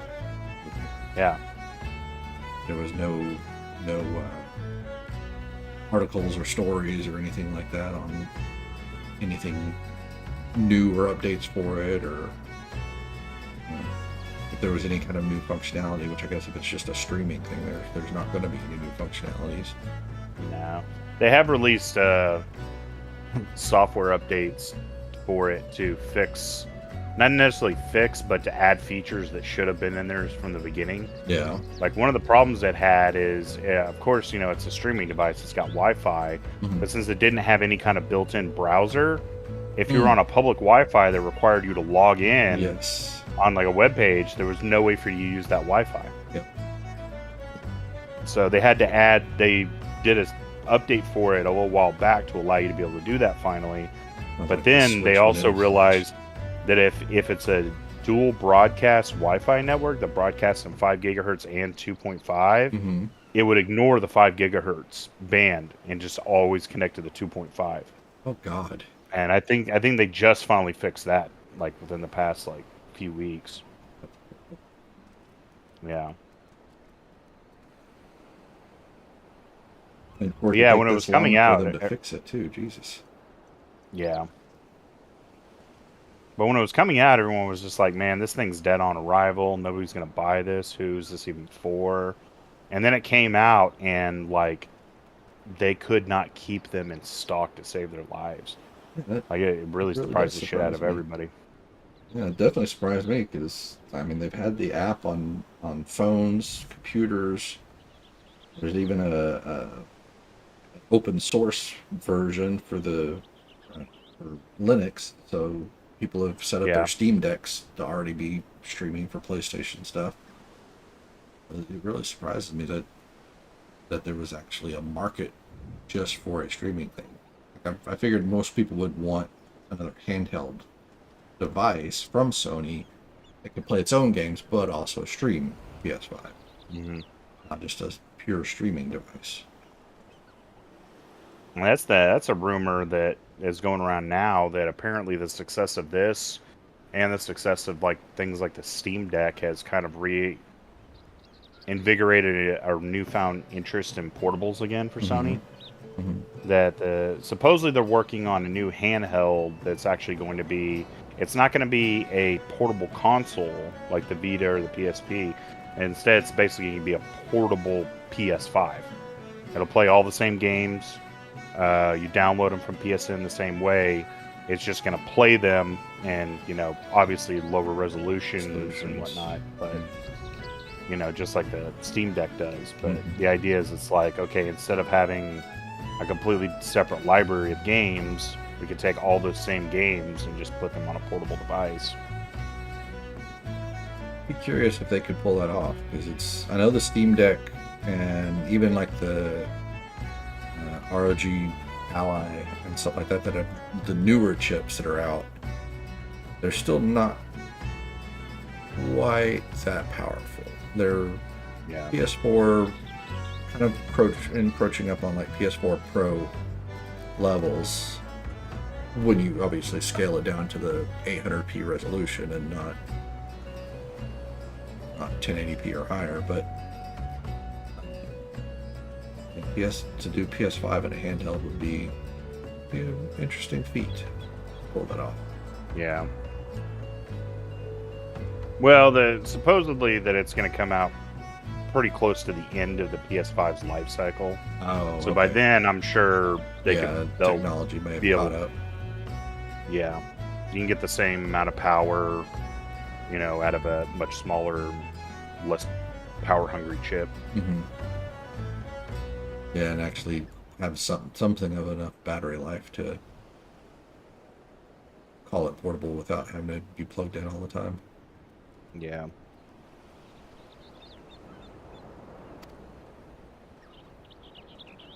There's also been some people have speculated that it may actually not even come out until after the PS6 is out, but would still play PS5 games.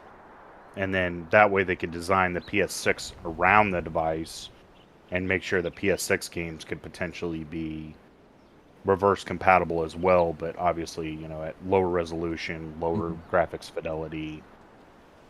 Games are much better these days about scalability than they were in years past. So if they build the system with that in mind, they can build the developer kits with that scalability in mind. Yeah.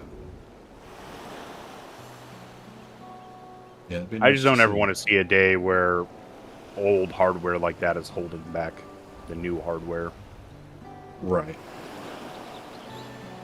I'm all for the idea of cross-platform development by like Square Enix, but I just don't want them, hamstringing the lowest common denominator.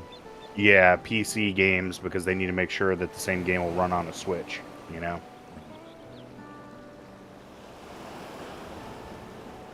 Yeah, that's understandable. I think if they're smart about it, though, they could pull it off. I mean, like, look at the Doom game, the 2016 Doom and Doom Eternal and all that. Those scale well enough that they could run on a Switch, but they also, run on the highest end PCs, and they obviously, the higher end you go, the better they look. But do those run native on Switch? Yeah. Oh, do they? Okay. Yeah. I know some Switch games are streaming. Right, yeah. I mean, and it was shocking that they got it to run on the Switch and still look as good as it does. But it's running at like 540p, at least in the handheld mode. I don't know what it is in docked mode. So it's definitely running at a much lower resolution, using upscaling and things like that to kind of make it look okay. But it doesn't look like utter trash on there either. Yeah, some developers have had better luck with that stuff than others. I know the new Mortal Kombat game, they did a Switch port, and it's been universally panned for how terrible it looks on the Switch. Yeah, that one was definitely not a good port.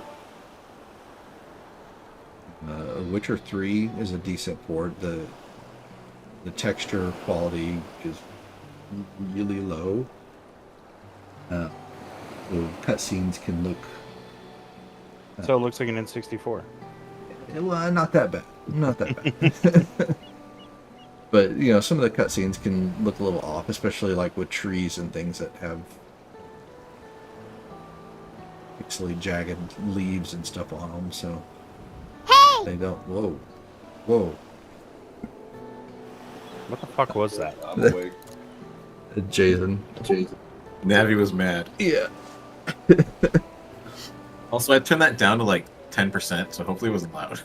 It was. I mean, it wasn't like burst your eardrums, but it was pretty loud.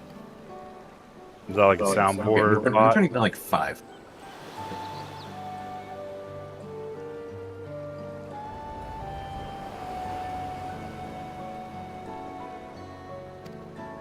Yeah, now some of the things that people have been able to get on the running on the Switch. Oh man, it's been surprising what they've been able to get on that. Yeah, well, there's a market for it. Yeah, and it makes no sense why Square released the Kingdom Hearts collection streaming games. Well, it's like, Are they stream?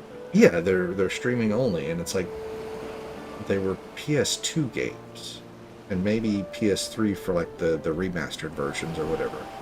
And the Switch is at least as powerful as a PS3, if not a little bit more. So there's no That reason just sounds why like a it lazy couldn't just port. play it. Oh, it was absolutely a lazy port. Yeah.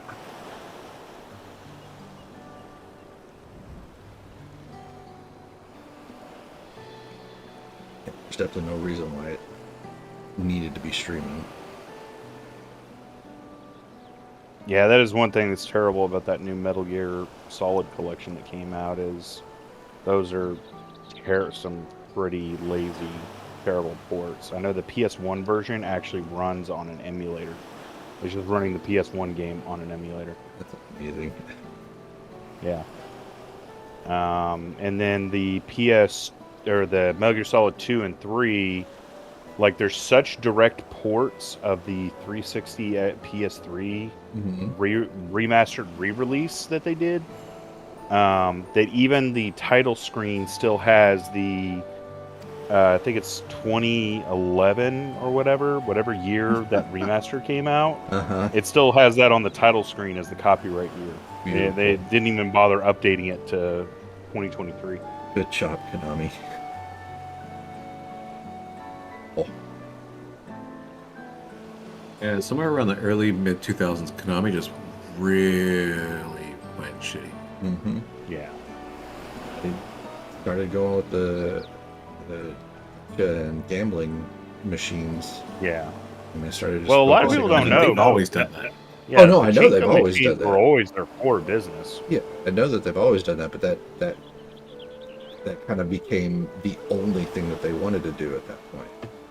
Yeah. They started getting rid of all the games.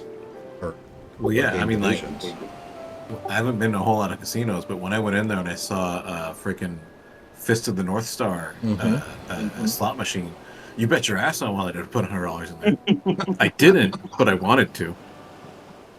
I can't bring myself to do slots. Was this in Japan or is this Vegas? Oh no, this was in freaking some casino in California. Fuck, what was it called? The Nugget? No, I don't remember anymore. It's been too long. Nah. Yeah, I saw in Vegas. I saw a few Konami. There's I don't know what building it was, but there was some building out there. It looked like it was an industrial district, but in huge lit letters on the side of the building that had the Konami logo on it. So I don't know if it was like a distribution center for their casino machines or what it was. Yeah. But I remember I was in the Uber driving by. I was like, Konami.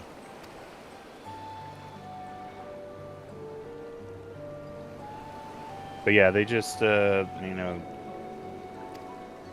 development, I think, just got a little too rich for their blood, and it wasn't making the margins that they were looking for and that they were seeing in their other businesses.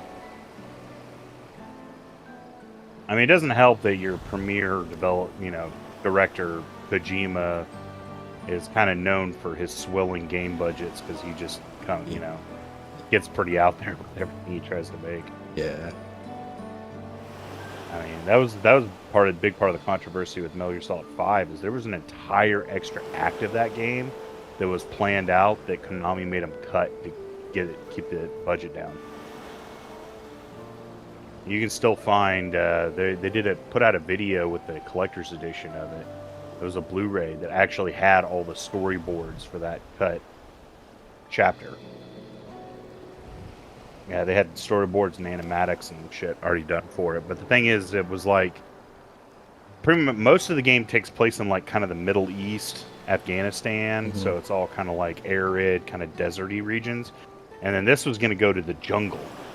So it was like, you know, yeah. Change. So you're talking like completely new assets, completely new environments. Mm-hmm. Like they can't really reuse anything from the other parts of the game. So, you know, the development budget on that was, you know, just going to skyrocket the overall budget. And they were like, yeah, we're not going to let you do this.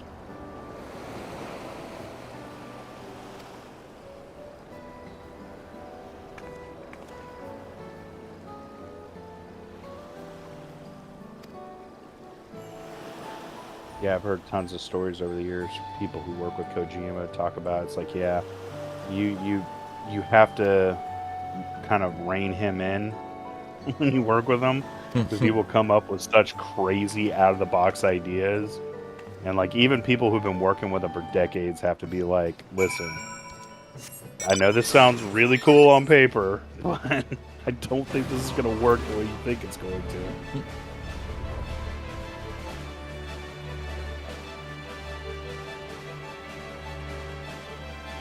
But the stuff they do get to work is often pretty revolutionary. Yeah.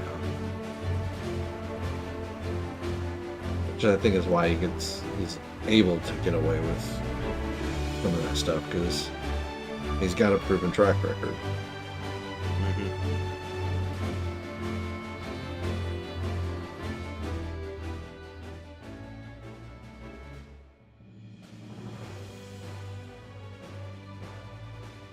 I feel like he watched the Lord of the Rings movies and he was like, all this walking, there could be dialogue right now. And then he makes a game that's people call a walking simulator. Yep. Now with less dialogue, but also with lots of dialogue. Yeah, both Metal Gear Solid 5 and Death Stranding, the last two games he's actually released, both games had the main character talking very loud. Like, there's still a lot of dialogue, but it's all from supporting characters. Yeah.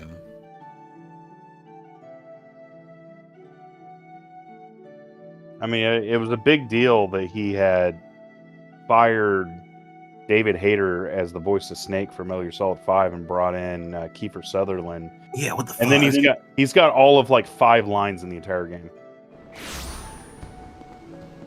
Yeah, it's kind of bullshit. Kind of crazy. It's actually not a bad impression. Mm-hmm. He's got. I was a latchkey. He's got a good impression of that.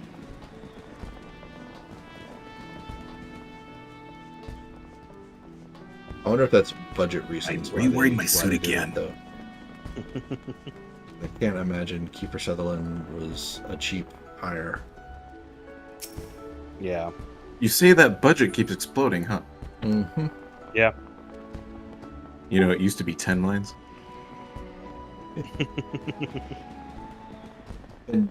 Yeah, I mean, I disagree with everything Konami did, but honestly, everything I know about Kojima, I'm like, it makes sense. I can see it.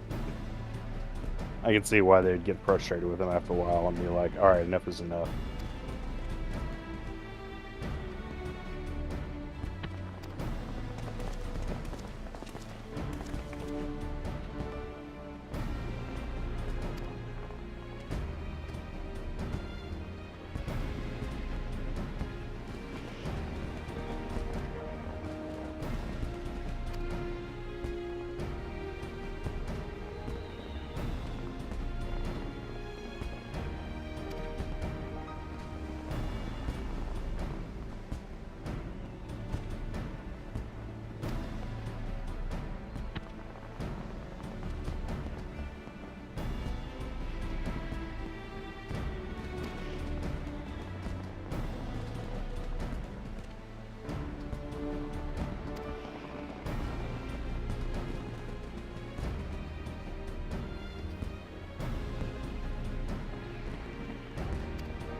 Yeah, I was watching some YouTube video a while back talking about all the developers and publishers that, like back in the 8-bit and 16-bit days, it used to be everywhere, that are all completely gone now. Mm-hmm. Companies like Sunsoft and Data East. Yeah. I'm just like, shit, I haven't heard these names in so long. Mm-hmm. I still have all NES games from both of those. Didn't claim in years. Acclaim, yeah. They made it through the PS1 N64 days. I think there was some in PS2, I remember. But I don't know that I've ever seen anything after that. PS2 Yeah. era. Might have been probably early. Early, yeah, PS2. definitely early PS2.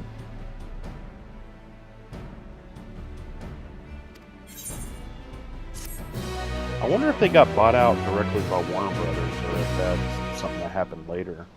Because I think Acclaim, I could be wrong, but I think Acclaim had the rights to Mortal Kombat, which, at least at somewhere down the line, was acquired by Warner Brothers, where it is now. Yeah.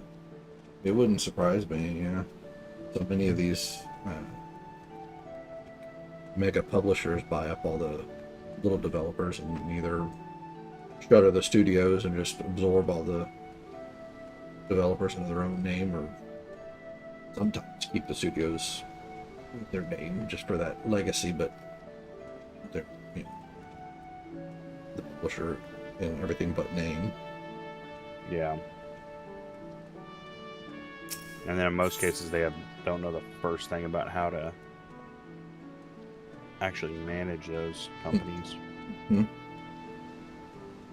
Looking at you, Embracer. Yeah. They did a number on the game industry in the past few years. They really did. They really did. And I think the main problem with theirs was because they were essentially handling it like a venture capital.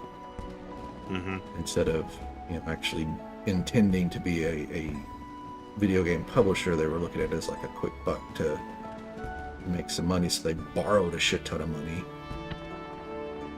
And what's worse is they borrowed that money under the assumption that they were going to get a huge investment from the Saudis, and then push came to shove, the Saudis were like, "Nah, we're not in on this," and that's when they panicked and had to start selling everything off. Yep.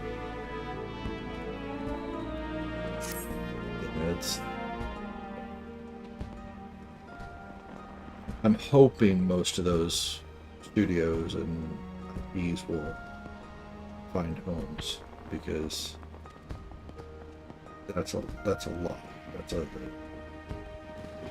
lot of history, a lot of legacy, I guess, of video games that are going to be lost because of that if they don't. They bought all of Square Enix's Western studios and IPs. Tomb Raider, Deus Ex, No Tomb Crystal Raiders. Dynamics, IDOS. No Tomb Raider recently it's found a home. Who with though? I know they released the anniversary. Was it anniversary or was it just a remaster of the first three? I think it was just a remaster of the first three. Okay. Was it Aspire? I think did it. I think that sounds right. But I forget who the actual publisher was, or was it just back under Crystal Dynamics on their own?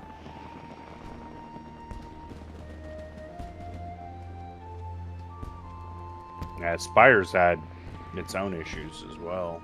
They canceled that KOTOR remake that was happening. Yeah. They've been around a long time. They used to be, they used to just port games, PC games, over to Mac. And then eventually started porting Mac and Linux. And I guess now they're just straight up working on either masters or porting console games over to PC.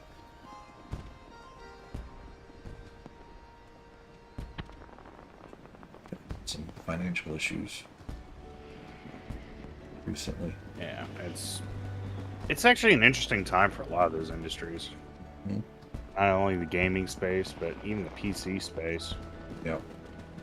Like, anytime I hear somebody these days talk about, it's like, oh, I think I want to build a gaming PC for the first time. I'm like, nope, don't do it. Not right now.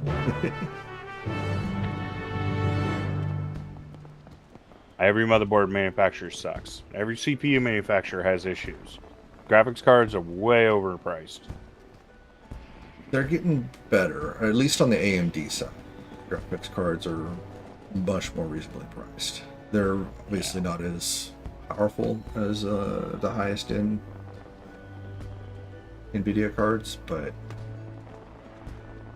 for the price, they're definitely worth checking out. I've just always had an issue with AMD's driver support. They've gotten a lot better. I can say I'm running full AMD on my current system, and I've had zero problems with it. That's good. But yeah, they've definitely gotten a lot better. Because yes, they used to be really bad.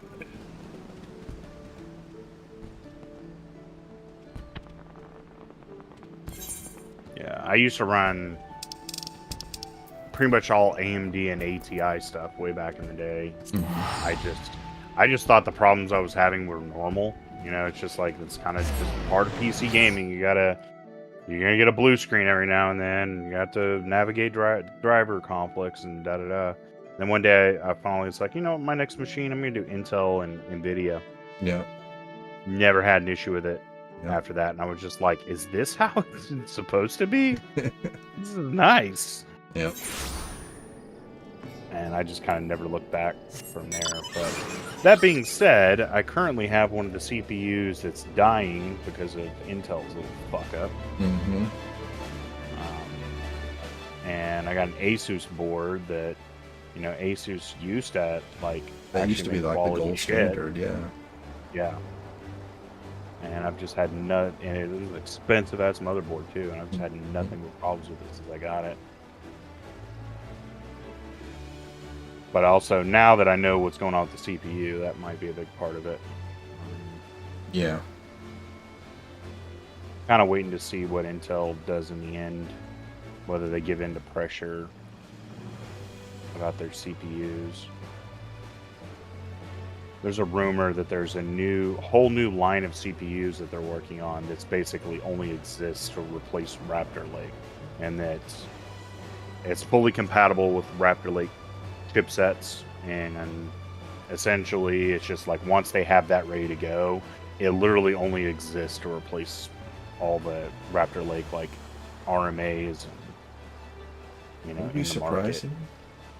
It would be a good move for them to do, because that's one of the things that I've loved about the Ryzen chips from AMD. The first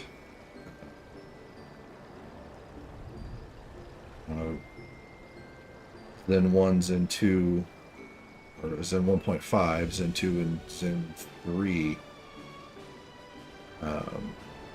pretty much all ran on the AM4 chipset. Mm-hmm. It's like 5 years worth of new chips coming out every year, running on the one chipset.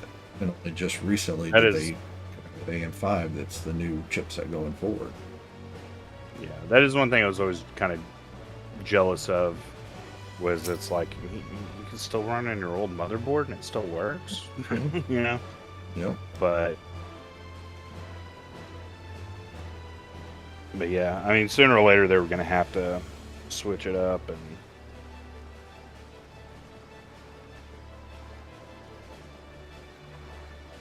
it's definitely a nice thing to have, but I don't know. Intel and NVIDIA has done wonders for me, assuming everything's working as it should. Right. But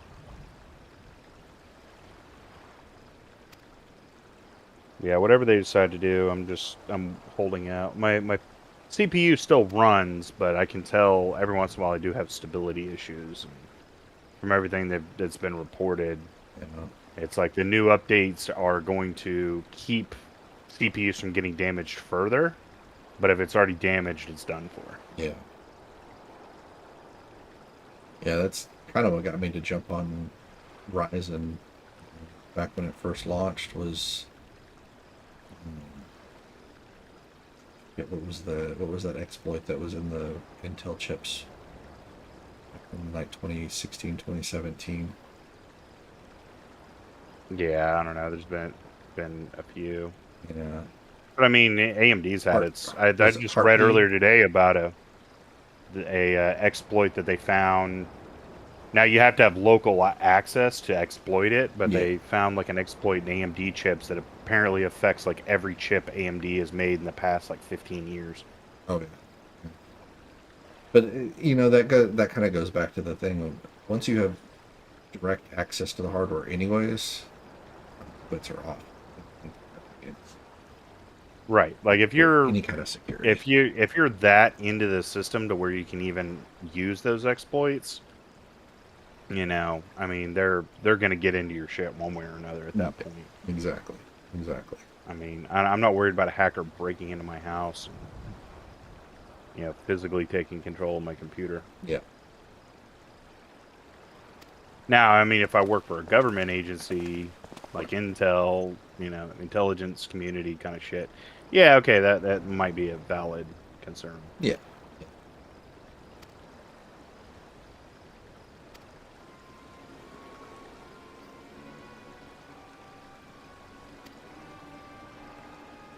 But yeah, I'm not gonna lie, my next system, we'll see where things are at that point. But going with AMD is an option. We'll see where things are at that point. Yeah, they're definitely worth a look now. I'd say.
do eventually probably need to start looking at a new GPU, though. The one I've got is from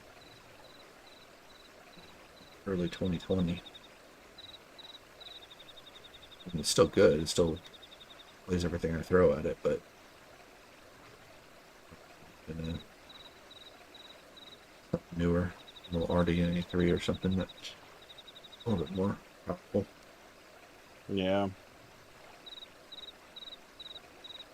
Yeah, admittedly, I don't know enough about the AMD chips to know which processor or which GPU those were around that time, but yeah, I got a 3090, so it's still a Yeah, you got a powerhouse. mm-hmm.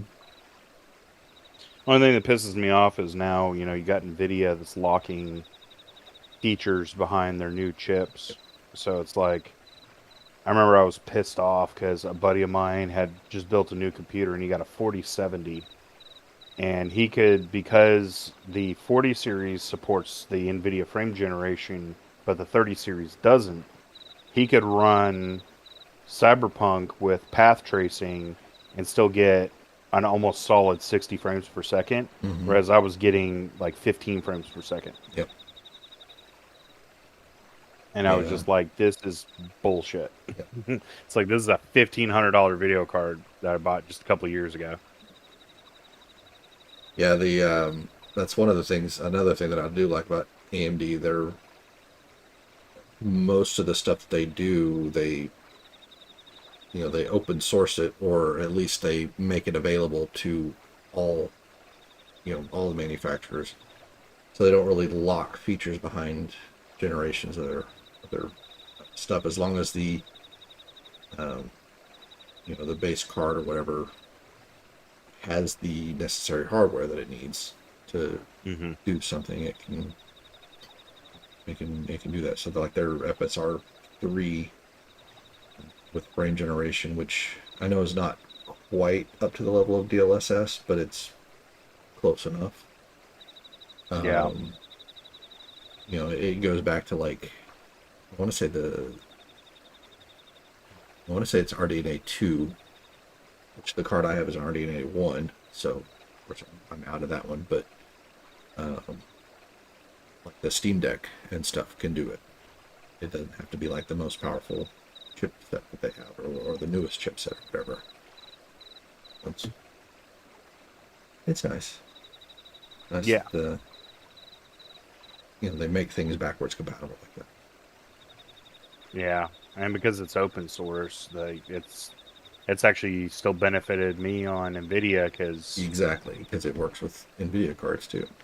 Yeah, well, some people figured out how to basically trick games that are only supposed to support NVIDIA's frame generation. They basically can trick the game into thinking it's NVIDIA's, but it's actually AMD's implementation. And you don't see as high of frame rates as if it was the native NVIDIA, right, but it actually is like substantially better than not having access to that at all. Yeah. Oh, that's pretty genius. Yeah. Yeah, leave it to modders to fix pretty much every game that developers just can't be asked to fix. Yeah, I mean that's part of Bethesda's development cycle. Release a game buggy as fuck and let the community fix it for us. Yep.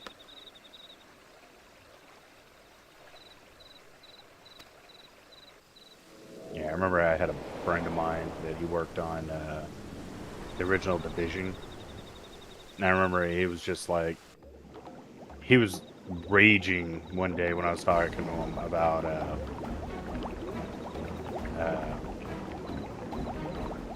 well, no, he was just talking about, it's like anybody else can release a game and it has a few bugs, during optimization, maybe a few things don't look as good as it did, in some of the early trailers, and the internet just will not shut up about it. But then Bethesda releases a game that's half broken and nobody says a word. You're just like, this is bullshit. Yep. Well, one, I think people expect it from Bethesda games. You know, it's just kind of the expected thing. So it's it's not something that anybody was surprised by when it came out half broken. But still, it's just that they still kind of get a pass on it. Yeah, oh yeah, they definitely do. And I think it's also because they're so mod friendly that they get that pass. Of course, you know, when they released it on consoles, they didn't have access to the mods. That kind of sucked for the consoles. But at least they're... Nah, you shouldn't be playing Bethesda games on console. No. But even still, at least now, shitty as the Creation Club and paid mods and all that stuff is, they at least have some access to it. Yeah. Consoles now, but yeah, no, the Nexus mods will be my go-to for anything mod related for Bethesda games, for most games really. Yeah, no, I love me some Nexus mods. Yeah, they're working on a Linux compatible. Well, I say Linux compatible. It's their next mod manager that they're working on. They're gonna have it for all platforms, not just Windows.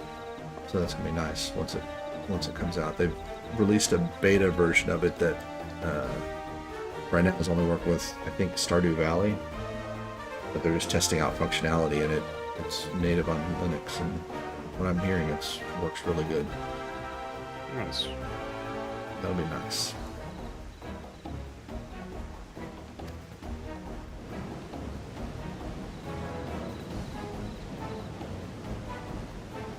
Yeah, I'm still a Windows gamer, though. Oh, yeah. I use Linux for a lot of my server stuff, but...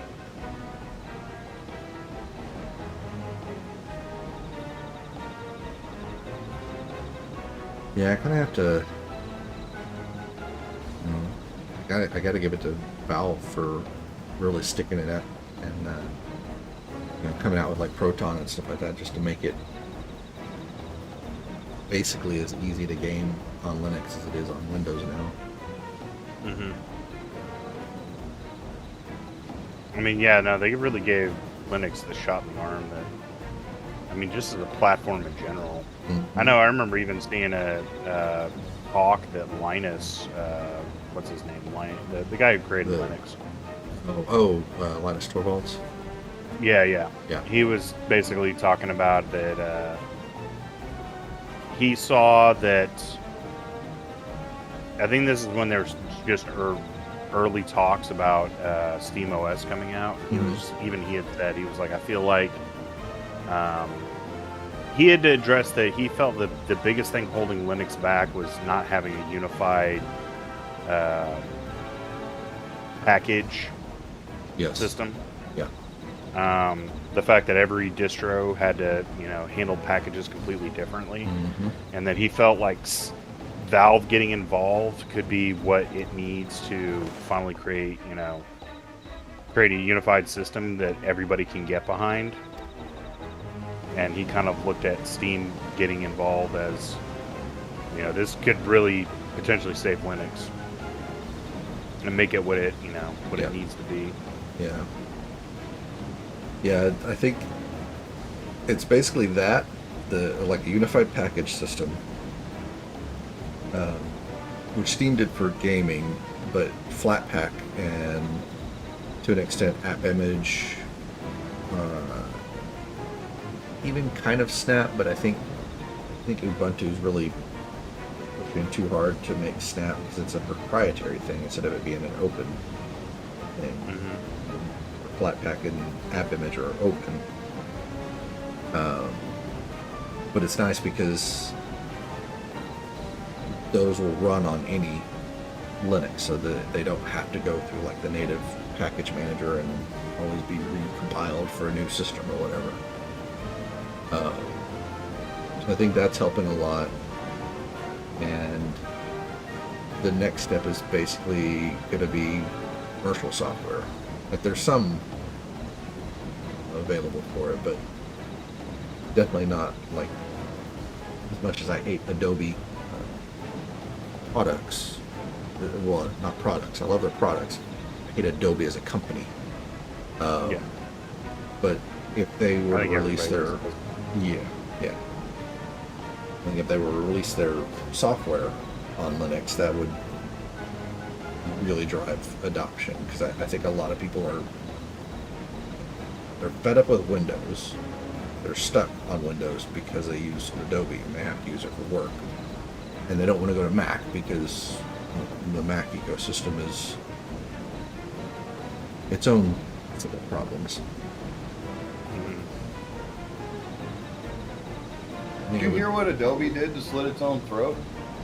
Oh yeah, with the What has been done? right. Oh, this is good shit, Justin. If you haven't heard this, this is hilarious. Where they're Well, which thing? I probably have heard, but you're talking about the where they, terms of service thing? yeah, Yeah, where they changed terms of service to where they now own all your work, yeah, Yeah, and you have to agree to it, or you can't log in. yep. yeah.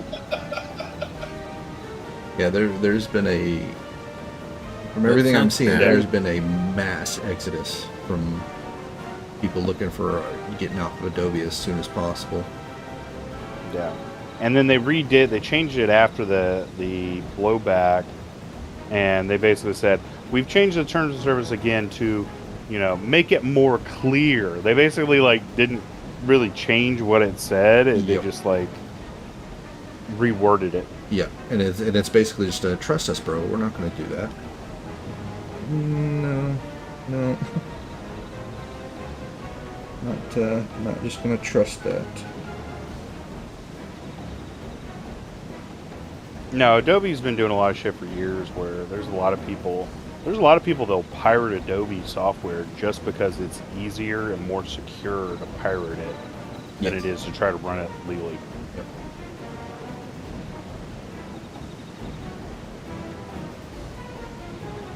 Yeah, once they went to their subscription model, I still have my old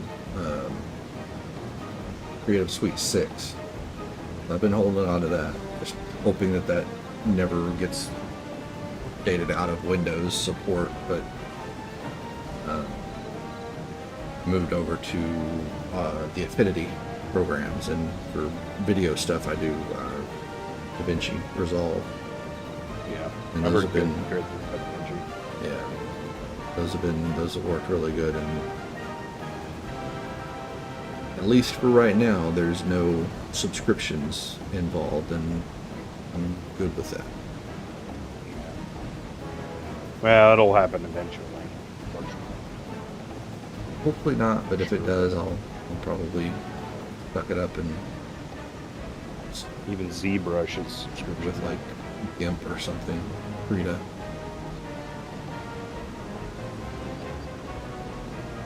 Yeah, I use Creative Cloud, but my work pays for the subscriptions. Yeah.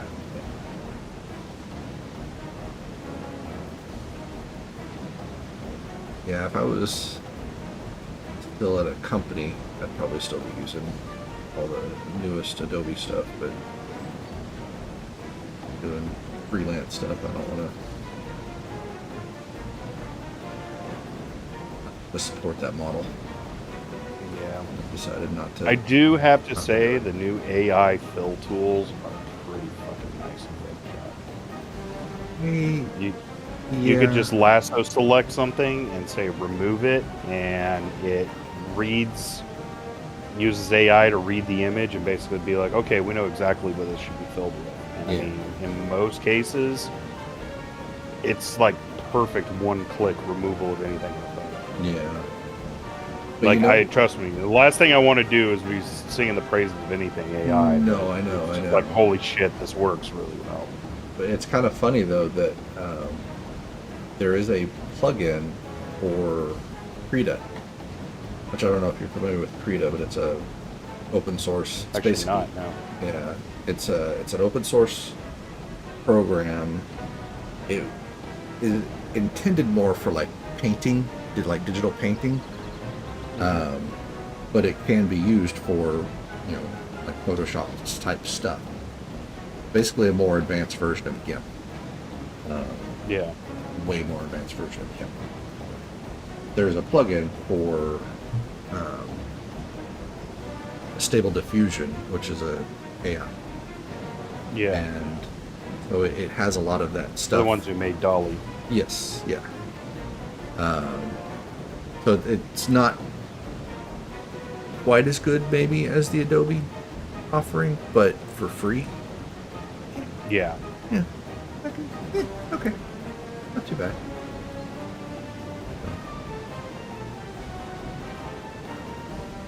Yeah. Yeah, I did hear that NVIDIA is actually looking at creating these standalone boxes. Yes. So that the idea is basically you can run any kind of AI functions locally on your own network instead of it having to connect out to a server. Mhm. I mean, obviously it's not going to be as powerful as, a server farm, but Right. the idea is, One PC for people- versus 1,000. yeah. But, the whole idea is, being able to do AI stuff without it having to connect out to do it. Which is Yeah. an interesting idea. Did anybody ever do the level 50 culinarian quest? I don't think I've done the yeah, I did it. list yet. Did it? I'm totally. I just cooked dinner for the Sultana, and I'm just like stuck. Like I just have it frozen on this cutscene of her just sitting at the table eating food, just happy little smile on her face. Nice. I do declare that was the most magnificent meal.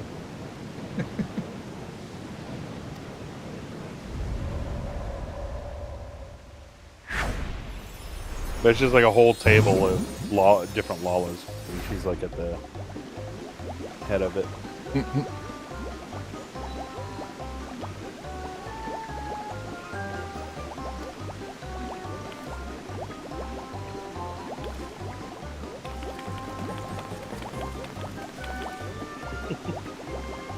Thanks to you, I have tasted heaven.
All right, gentlemen, I think I'm spent. Yeah. Yeah. Last quest here. I'm gonna be out probably myself. Right on, guys. Yeah. Or Have a good night. Y'all take care. Talk to y'all later.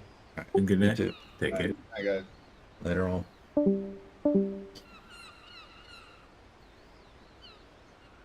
Are you coming on the Shadowbringers?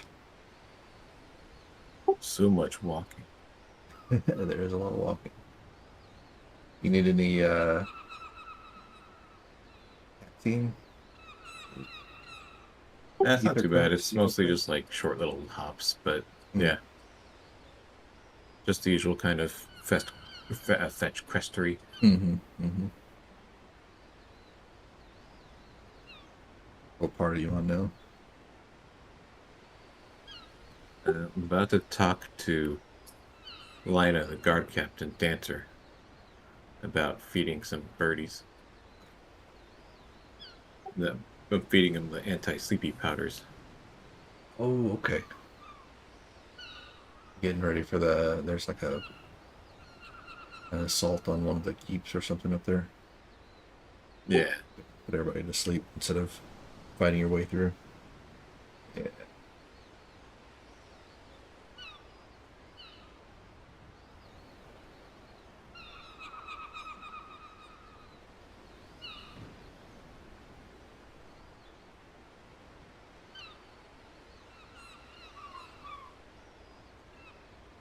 Yeah, the birds that they have, those Amaros, you get all of your battle classes up to level 80. That's the reward for you to get one of those Amaro mounts. I was kind of hoping it would be like the Rock. That you got from Blood. It's part of the MSQ, but it's not.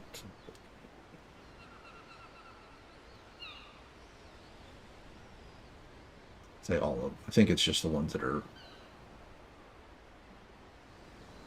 from Shadowbringers and earlier.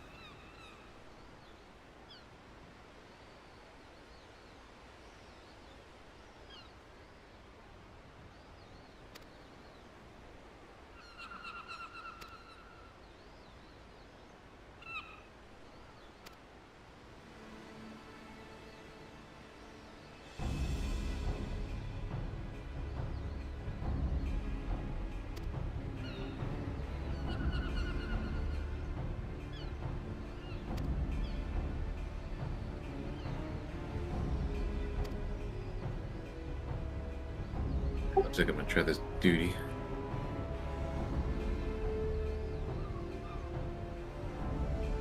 Nice.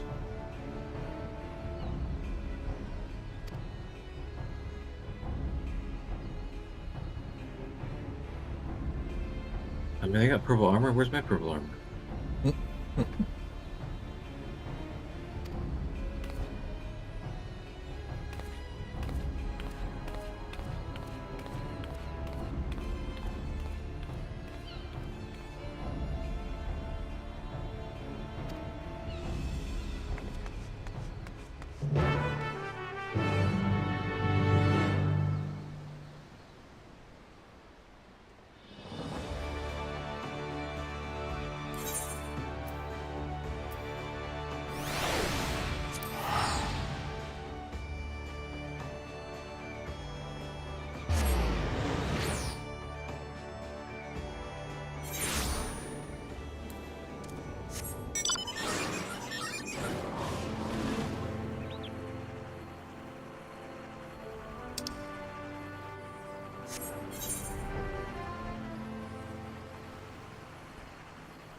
got a duty as well.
I got a little close.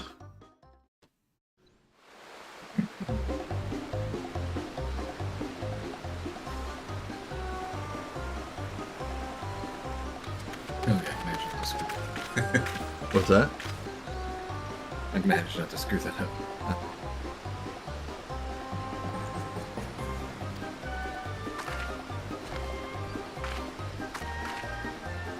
So how come this dude gets a pet dragon? Where's mine?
Meg. Nice.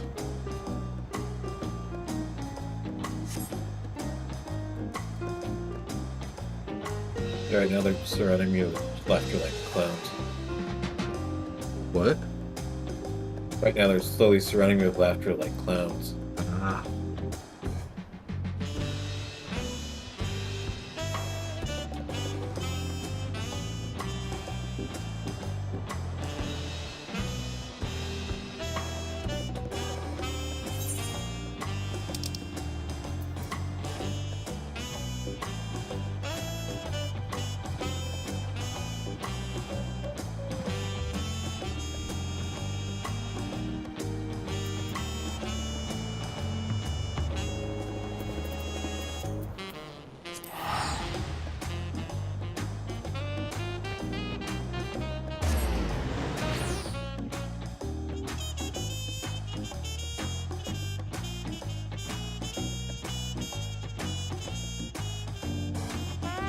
See if I can find you.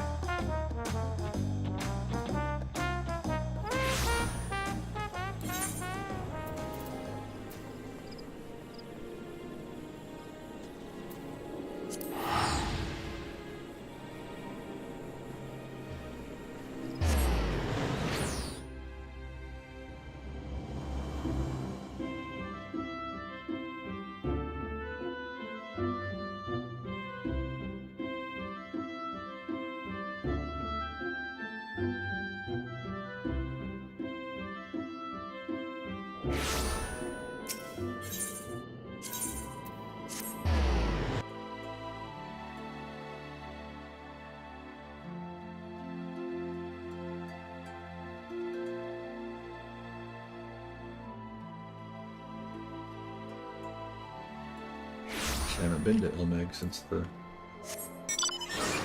date. Fix update.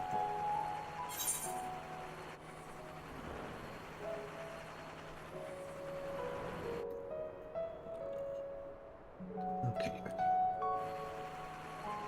Yeah, I'm at the Aetherized guy here, but I am definitely tapped out.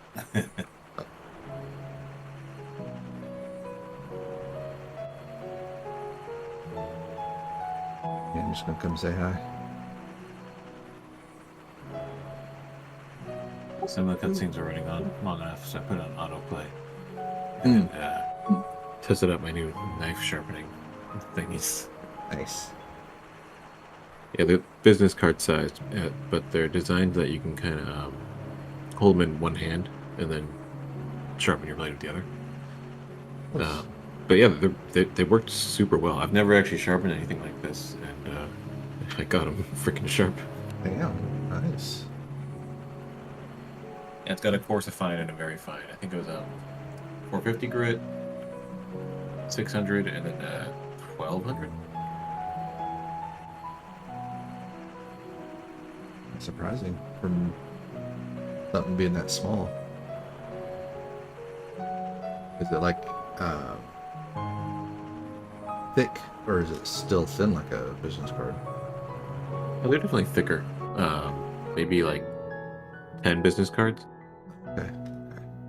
Still, it's pretty impressive. Yeah, it's essentially a metal substrate, and then you have like a plastic part that this little ring portion that kind of comes out, so you can hold it with one hand. And then the other side just has the grid on it. And they also come with these neat little handy leather, like business card pouches, so they yeah, you can keep them in your pocket or something if you wanted to. Definitely going camping with these. Yeah.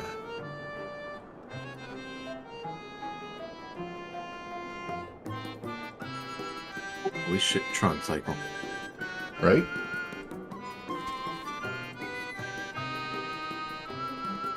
cost 7.5 million gil. Worth it. Totally worth it. And goes into a hover bike. Or the quad cycle or whatever. Love it.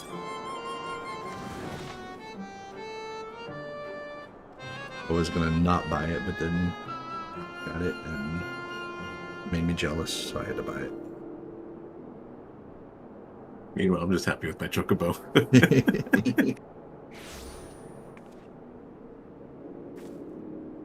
Yeah. I need to start doing crafting stuff so I can rebuild that money back up. 'Cause there's another mount. I think it's in Mordona. Rob was talking about. It's like, I want to say he said it was like 50 million, but that doesn't sound right. It's real. It's maybe 5 million.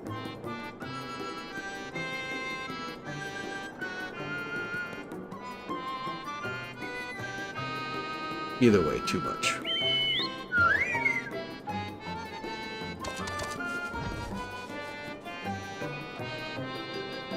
Yeah, I want to check out my chocobo more, but that's about it for now.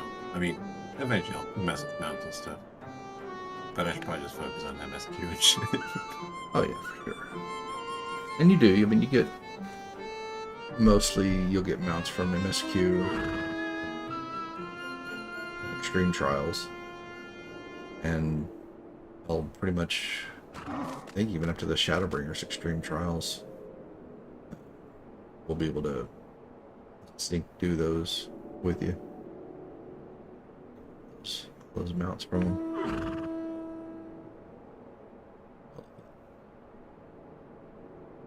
Does the little Christmas gifts or whatever. Yeah, this stupid thing. It's so dumb. I love it.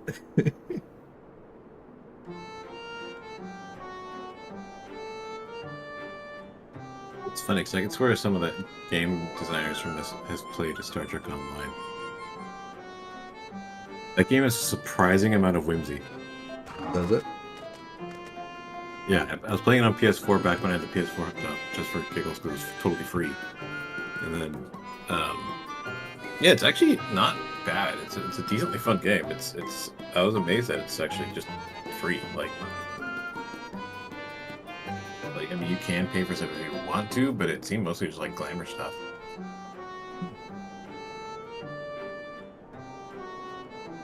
I mean, that could always be a fun one to do if, like, Final Fantasy's down or something, or whatever. Yeah, I thought about checking that out.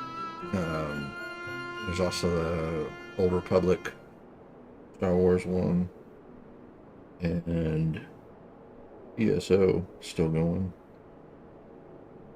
What about? Yeah, that's pretty done on ESO because I felt like it was too samey, just higher levels, you know? Yes, yeah. I think it's because they basically where they made all the stuff synced with your level. Because when it first came out, and when it first went free to play, or yeah, free to play, but you still had to buy it. It was, you didn't have to subscribe. Like the starter areas, you had to work your way up to go through them. And I guess it was like a year or two after that, then it went in where they had all the levels synced, so even from level 1 you could go wherever you wanted to, basically, as long as you had the area unlocked.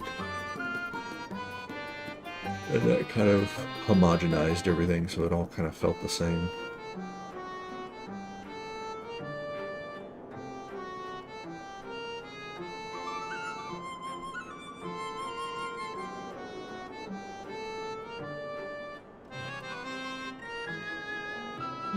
Yep.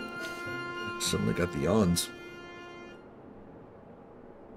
Yeah, it's time. Yeah. All right, for I'm sure. gonna log out. Word.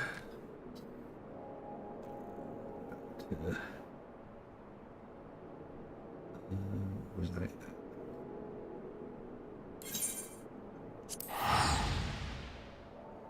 What? No. Yeah.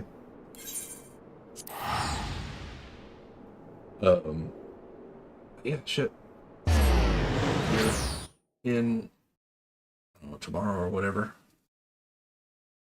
Let me know. We'll hop in and run some stuff with you if you're in the next dungeon coming up, or I think it's at.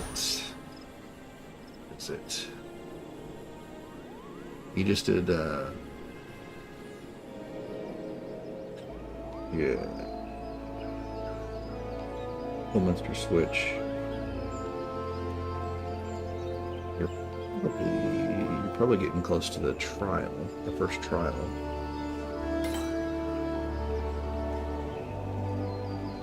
So we can do that with you. Or get to it in the MSQ. Work.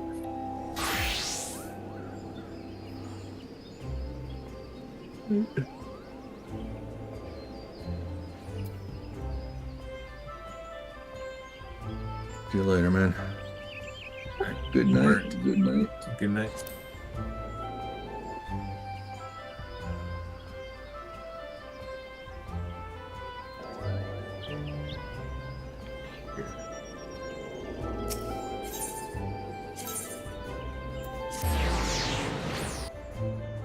In room.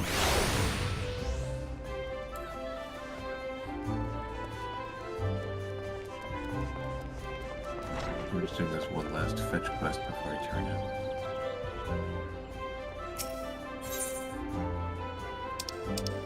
Literally run around and interact with things, but we're gonna slow you down.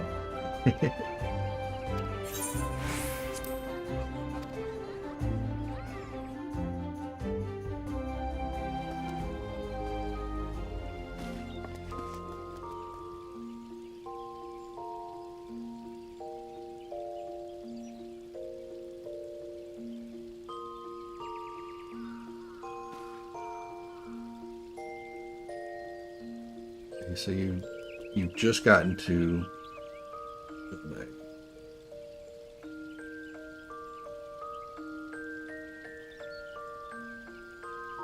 Remember if you've met the character yet. Thinking you have.